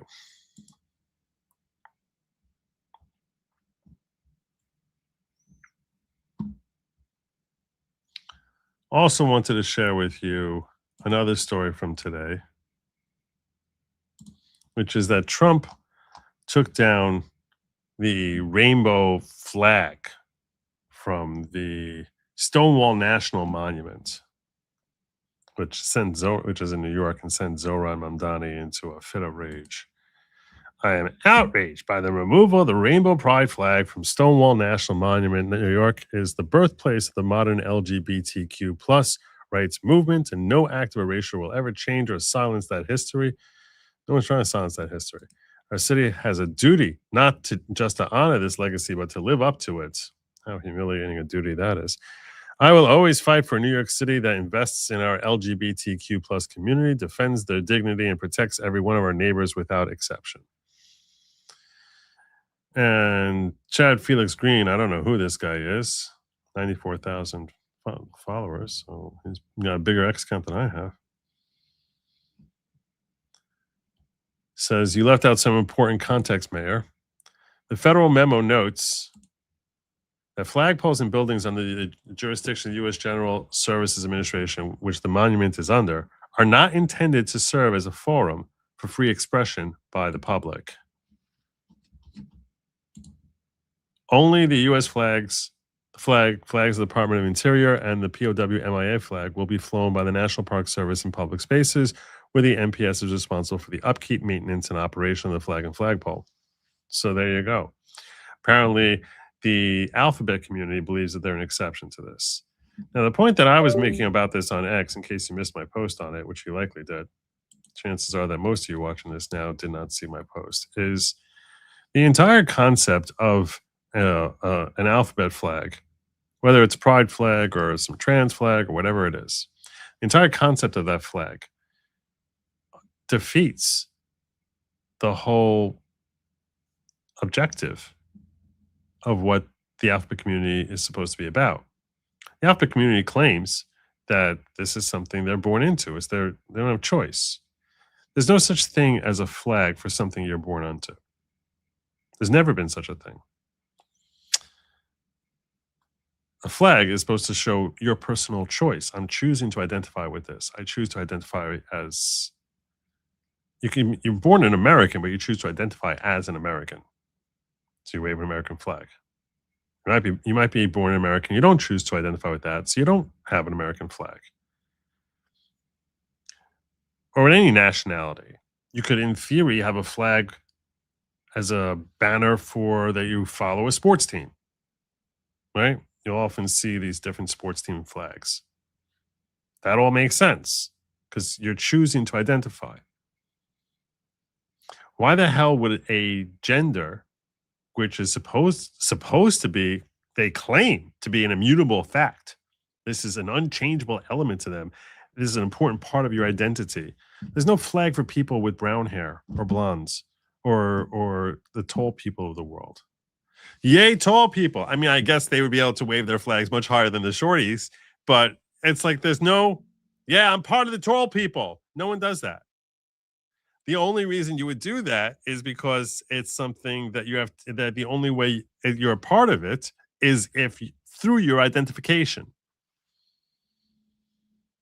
So you want to express the level of your commitment to being a part of it by waving a flag, by adorning it on your walls or on your plaques or on your statues. So you're showing your identification with this particular thing. But there's no such thing as the fact that they have a flag reveals that internally they recognize this is not an immutable part to who they are. That the only way that they can retain their legitimacy is by waving a flag to tell the world what and who they are, what and who they're about. That's the purpose of a flag. It's to announce to the world, this is what I identify with. Well, if you're gay, and you're born that way, why are you waving that any more than I'm waving a flag of like heterosexuality? It's the stupidest thing in the world. Now, I understand that this particular monument is designed to honor the birthplace of gay rights, or what they identify as being the birthplace of gay rights. Whether or not it is really kind of irrelevant. But that Stonewall National Monument is a reference to the Stonewall Uprising in 1969, when there was the police basically busted in to break up some gay bar, and they fought back against the police, which is considered some sort of heroic act. Which, whether you agree with the heroism of that or not, is irrelevant. But that's the origin of it. So they're saying if there's any place that you're going to have a pride flag, it would be at the Stonewall National Monument.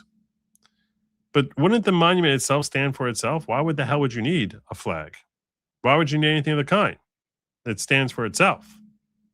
It's the stupidest thing.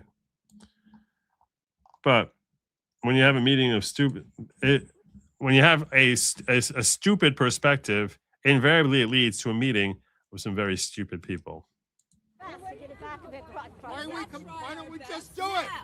You want the flag back Now! And I also want to say very quickly that I assure you, from what we're hearing from elected officials, that the flag will be raised back up. No, it's from us. It's from us, not elected officials. We will not be erased. It's us. In this country, us. We will not be erased. That's right. White, liberal women. That's the difference. We don't need elected officials. We actually could put that flag back right now. Yes. Let's get it up. What are we waiting for? What do we come here for? What do we come here for? They have declared war. It's a rebellion. What are we doing? It's a woman with way too many cats. Yeah, they have declared war on us. Way too many cats. Stop complaining about it and do it now. I couldn't agree more. Yeah. Well, then let's go. Andy. That I could not agree more with this. But I want to end this on one note before I turn it over to Angelica really quickly with you. I agree with you. It should go back up. Really spoils the whole visual as to what people think of when they think of gay and lesbian community. But just being real with you. Just being real with you. Anyway, so that was another development today. I don't know why it is I had to share that with you, but I parsed it aside, so I was like, let me give you that. The last thing I want to talk to you about is the SAVE Act, or really the Save America Act. I need to clarify something for you here, okay? There have been multiple formulations of this act, what's commonly just referred to as the SAVE Act.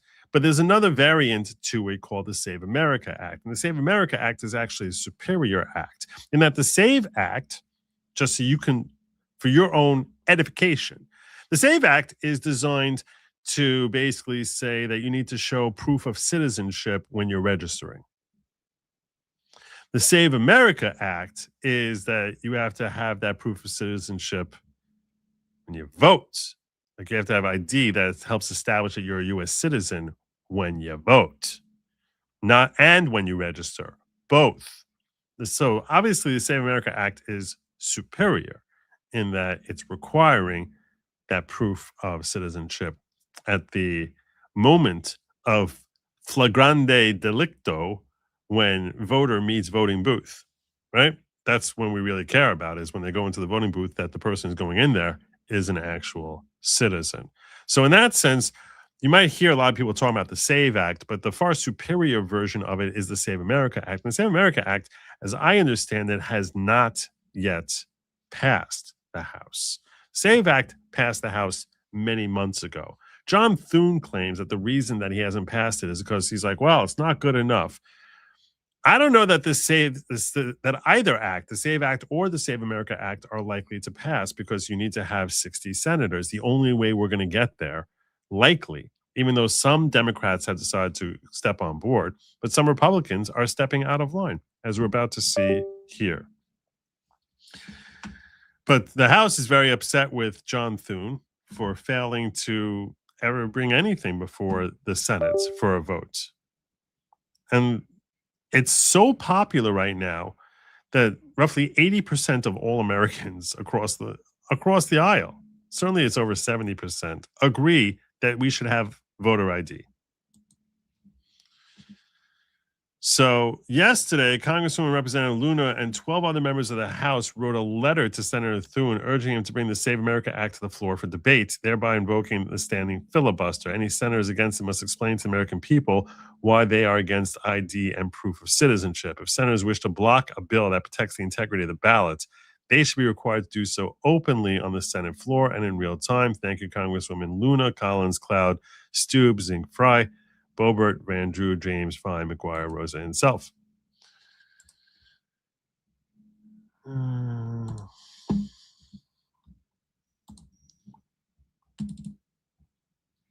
Let's be a little bigger.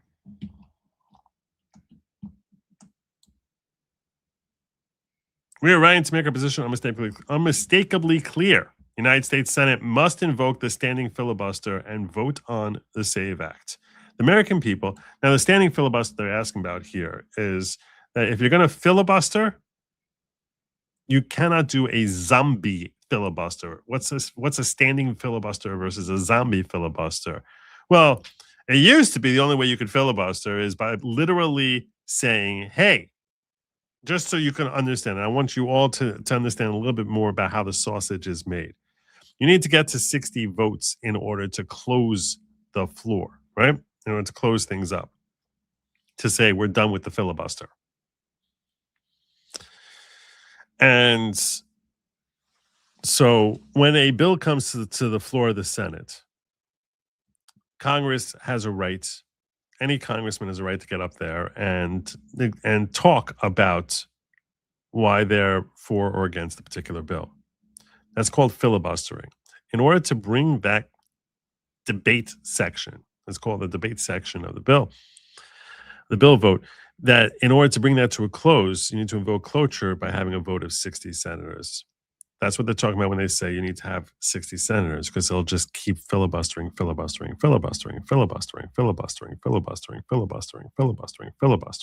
And it used to be that you had to have someone get up on the floor of the Senate and talk.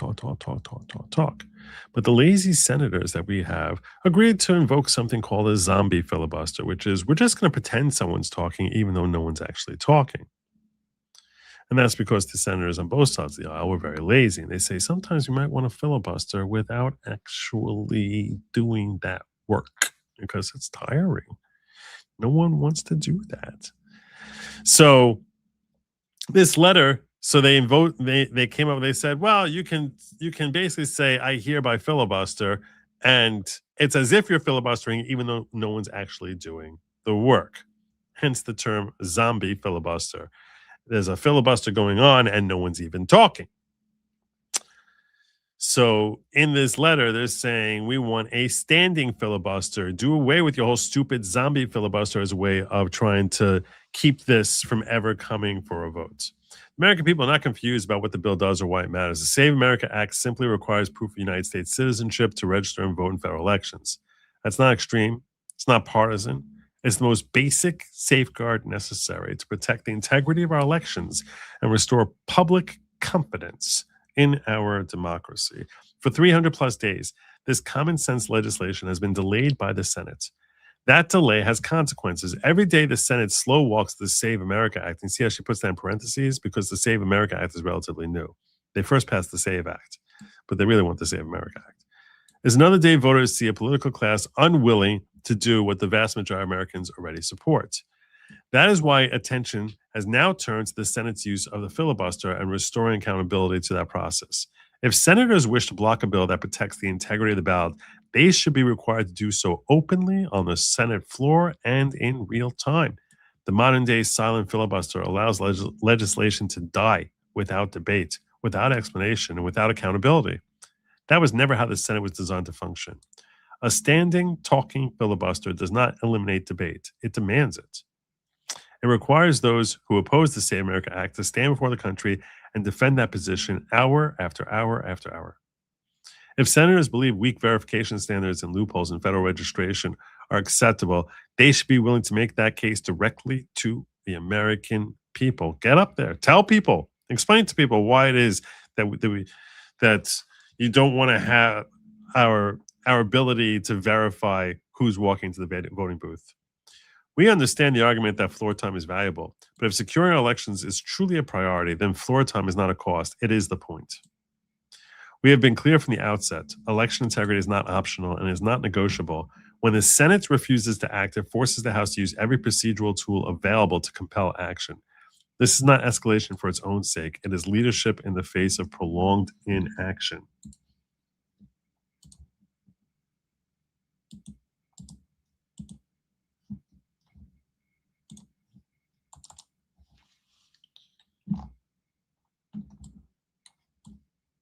Recent statements suggesting the Senate may finally consider the Save America Act are a step in the right direction, but words are no longer sufficient. The Senate must deliver results. The Save America Act should be brought to the floor, debated openly, and passed without delay or dilution. Any attempt to weaken, repackage, or indefinitely postpone this legislation will be viewed for what it is, a continuation of a broken status quo that voters overwhelmingly reject. Let the Democrats come out and try and pretend and say that they don't want to have voter ID. Let them, force them to do it. If the only barrier to passage is a willingness to engage in real visible debate, then the standing filibuster provides the appropriate path forward. This moment demands clarity.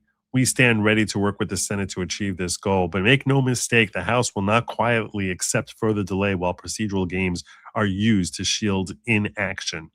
The path forward is simple. Bring the Save America Act to the floor, require real debate, pass it, send it to the president's desk. The American people are watching. Sincerely, Anna Paulina Luna. God bless that woman. As well as Mark Collins, Michael Cloud, Gregory Stube, Ryan Zinke, Russell Fry, and Lauren Boebert. All right.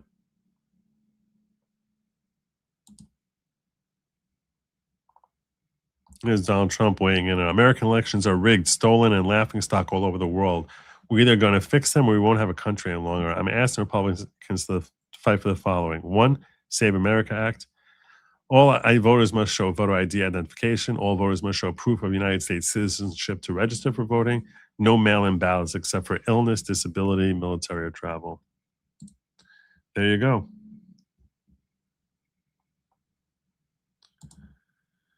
I don't know why I have so many repeats of this. That shouldn't be. Here is Mike Lee explaining about the zombie filibuster. In the coming days, there will be a lot of chatter about the talking filibuster. Some are going to say that it's getting rid of the filibuster, that it's tantamount to nuking the filibuster, and that we can't get rid of the Senate. Oh, we should get rid of the filibuster. Tradition. Well, keep in mind, what we've got right now isn't actually a filibuster. It's the zombie filibuster. It's the evil twin brother, the evil dark side manifestation of the real filibuster. Filibuster, you see, is about protecting each senator's right to debate. The zombie filibuster allows them to have the benefits of the filibuster without actually having to speak. Got to make them speak. You should really get rid of the filibuster. That would be the base move there. I thought this was funny. As Steve Cortez here is with his friend Edwin. The video kind of speaks for itself. Hey, Steve Cortez here on the west side of Chicago, Democratic National Convention at United Center. The Democrats, of course, want open borders and want an endless stream of illegal migrants pouring into the United States. This is my new acquaintance, Edwin. Say hello. My name is Edwin. Nice to meet you. Say hello to my little friend. Edwin is from Venezuela, and we're going to take Edwin into the DNC so that he can meet the Democrats who want open borders. Jonathan says zombies are offended. Even they make an effort to make a sound without thinking about it. It's a lot more engaging than anything Cory Book ever said. He should meet his new friends, hear the speakers, and learn about the Democratic Party. So, Edwin, let's head in, shall we? Excelente. Right. Excelente. This is Edwin from Venezuela, migrant, invited in by the Democrat Party. He'd like to come into the Democratic convention. You have to get your credentials. Yep, you have to go to Jackson. Yep. Wait, you mean he needs credentials and permission to come in to get past the wall? Yeah. Oh, it's like a border wall in a way, huh? Yeah. You have to have ID, credentials. Okay, to come to the United States? No. Not to come to the United States. Okay, but to come to... Oh, you don't need to come in here just to come into the country, just to come into the DNC. Democrat convention. Okay. You believe in security. You believe in securing the boundary. Edwin can't come in. That's all I know. I commend you on guarding this border. You're doing it very effectively, folks. Good morning.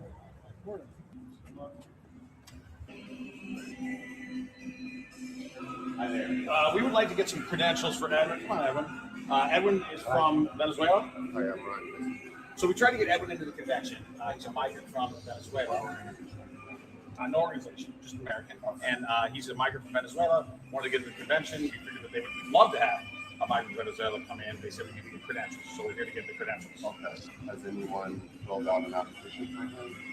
So you have to, there's a process of the application. He didn't have that at the border. Okay. I have my own personal beliefs on this, but right now I'm sure you do. I've asked him to turn the camera off. Please turn your camera off because it's very embarrassing that we're going to make him show ID to get into the DNC, and we wouldn't make him show ID if he wanted to vote. Just to be clear, we have been ejected from the DNC credentialing office because we're not permitted to be here. We don't have permission. We didn't go through the application process. It seems like the United States would... Look at this resting bitch face woman over here. Oh man, she did not get her hot pockets today. She's not a happy camper. She's very, very upset. There's a lot on her mind. She's very, very bothered. Use similar rules about cross. She's like, I'm not remotely amused. I know what you're doing. I see your point, and I'm not remotely amused because it's so obviously on point. The U.S. border. DNC doesn't believe in that, but they do believe in it for their own convention. I'm getting the door, making sure you leave. Yeah, we should have her guarding the ballot booths. This is Edwin. He's from Venezuela. He's a migrant. Democratic Party wants an endless stream of migrants into America. So I'd like. Is it really low? I don't really. It sounds normal to me.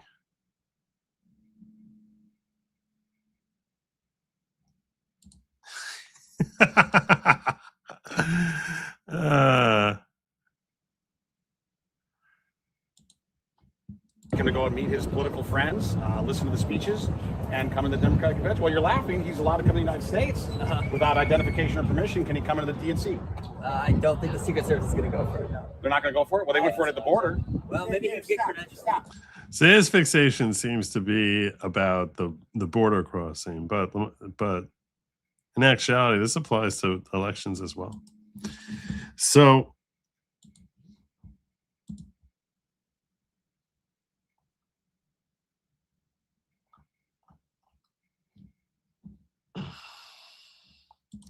Senator Amy Klobuchar tweeted out, ICE is wreaking havoc on Minnesota's economy and costing our local business millions of dollars every week. This cannot go on. ICE needs to leave immediately.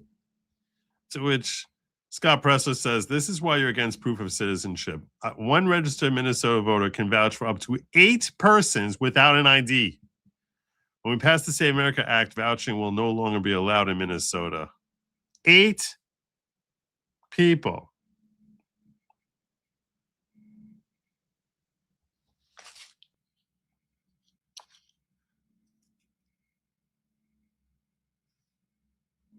Number vouched for on election day, 8.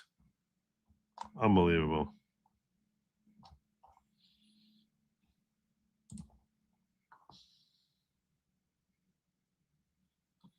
Senator Thune says he supports the SAVE Act but doesn't require photo ID. Says the bill is being fixed. Could this mean the Senate might be on the verge of passing the SAVE Act, which will require proof of citizenship? This is Senator Thune weighing in on it. He's starting to feel the pressure. He is the Senate Majority Leader. Sucks. Repeatedly urged the passing the SAVE Act as well as many MAGA Republicans. What is the holdup in the Senate? Why hasn't that been brought to the floor for a vote? And what's your stance on requiring proof of citizenship to vote elections? Well, I'm for that. I've co-sponsored the SAVE Act in the past. I think my understanding is that they are still modifying the bill. It includes right now a requirement that you be a citizen to register to vote, but it doesn't include a requirement that to vote you be a resident. So in other words, if you're going to have what we call voter ID or photo ID when somebody goes into the ballot box to vote, that's not currently covered in the bill. So that's being fixed and addressed, and I think the new bill that comes out hopefully will deal with that. I do think the Save America Act should have something that gives a national ID. And it basically strips away any sort of barrier. To basically make it possible for anyone, any citizen to get a national ID for free. I think that would be that's a valid investment. And that way there's no excuse. But I mean, at some point we'll have that vote. I'm for it. I think most of our colleagues in the Senate are, and I don't, it hasn't had consideration in the relevant committee yet. Why not? There's a high level of interest among our members in getting a vote on SAVE Act. That's what he's claiming. There's a lot of talk. It's all a lot of talk so far.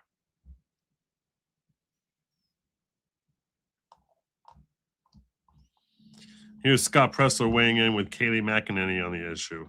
The reason this is obviously the reason it's an issue that's near and dear to him is because this man marches around trying to register people as Republicans harder than anyone arguably in American history. That's a great question. Respectfully, because I'm a nice guy, I have emailed Senate Majority Leader Thune's legislative director. I have emailed the scheduler. I have peacefully showed up in person to the DC office to request a meeting with the Senate Majority Leader.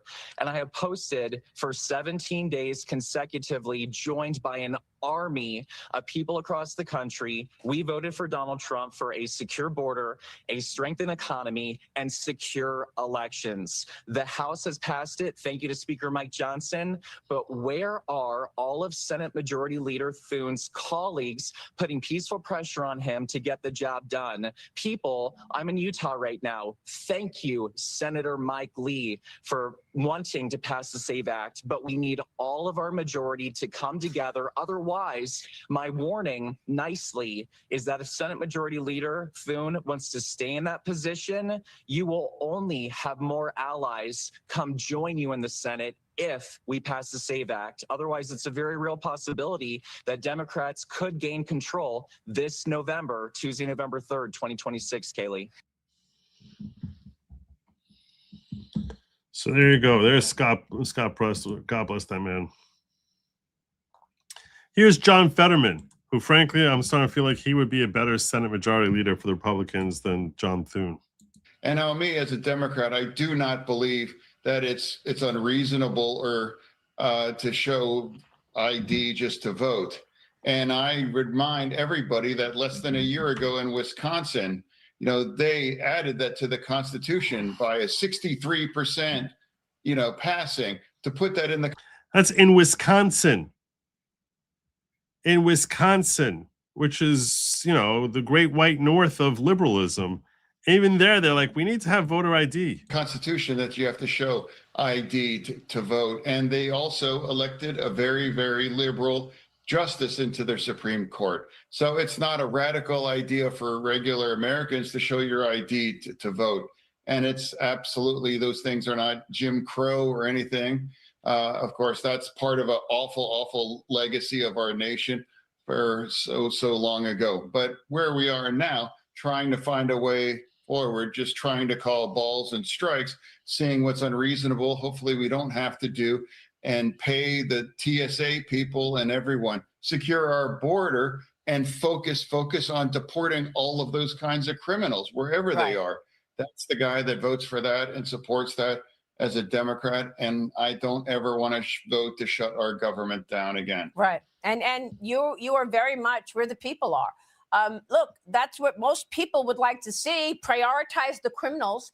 Take the criminals out of the country who are here illegally, but are also committing crime. But I mean, is there any other way to view the fact that Democrat leadership refused to have ID to vote? Is there any other way to read it other than they want illegals to vote? I mean, can you read it any other way? Well, I mean, for me, the Save Act is not going to pass because of the filibuster, because they would need at least 7 or 8 Democratic votes to pass that. And More, as we're about to see. More. now remember also, all the Democrats, all we wanted to eliminate the filibuster, except for it was Manchin and Sinema. They wanted to eliminate the. And this is him calling out, saying the Democrats would have eliminated the filibuster by now. They're going to eliminate it as soon as they get power. They're going to eliminate the filibuster. That's what's going to happen. It's going to happen. When they have all 3 branches, when they have the House, the Senate, and the White House, they will eliminate the filibuster.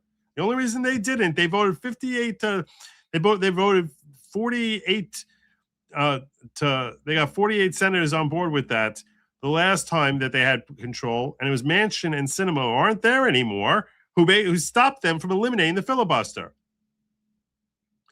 But the Republicans are so stupid and weak that they have absolutely no cojones to say we're getting rid of the filibuster.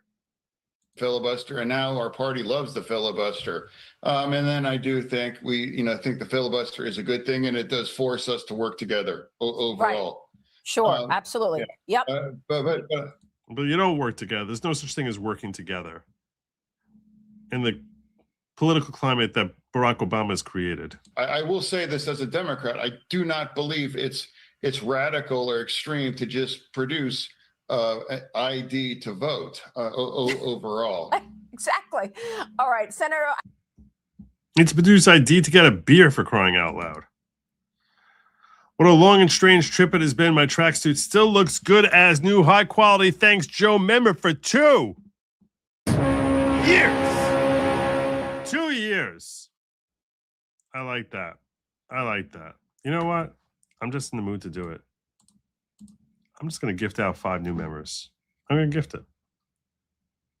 Just because I like it. Following 5 people gifted memberships courtesy of yours truly. That's right. Bringing 5 new members to the following. That would include you, Raven, NL9TC, Piano Dean. Look at that. You see the relationship is strong there.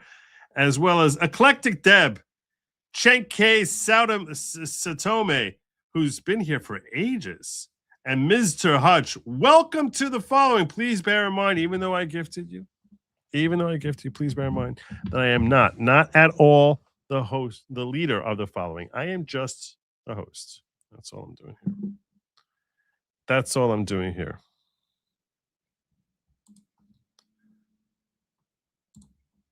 And what else do we have left here? I think I'm almost done.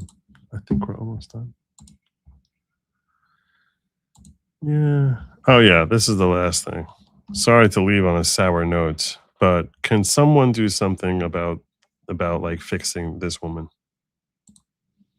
Lisa Murkowski becomes the first Republican senator to reject passing the SAVE Act, which will require proof of citizenship to vote nationwide. This crazy, sick individual. I don't want any person to do any harm to her. I want to be clear about that. I hope no person ever does any harm to her. But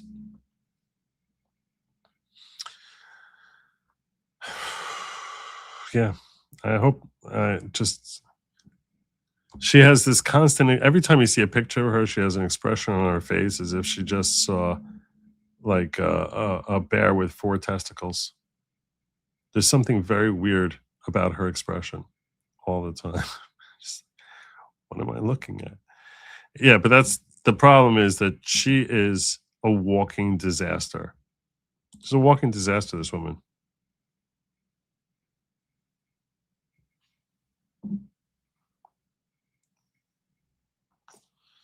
So, yeah, we need to get rid of the filibuster, because you're basically saying we need what, 9 of them now without this bitch?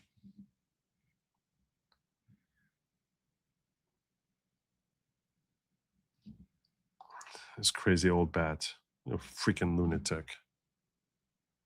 It's like she's so liberal that even an issue that the majority of liberals are on our side on, she's like, no, it's her own personal career. This has to play into her own stupid ranked choice voting state, which she never would have won without it. Oh, I hate this woman. I really hate this woman. Can't stand that woman. Sorry to leave you on such a sour. You know what? I'm going to leave you on just a funny video. That's what I'm going to do, just to get that bad taste out. After I sign out here, I'm going to share with you a funny video here and close out. So that's how we're doing it, because I don't like leaving on a sour taste. It just makes me feel ugh. Anyway, I thank you all for joining me. I got one more clip I'm going to share with you after I close out over here. But I just want you to make sure, please make sure you hit the like, share, subscribe, all that other stuff.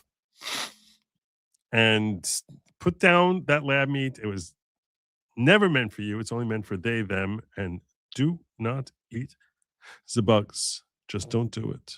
Do not do it. Have a good night and Godspeed.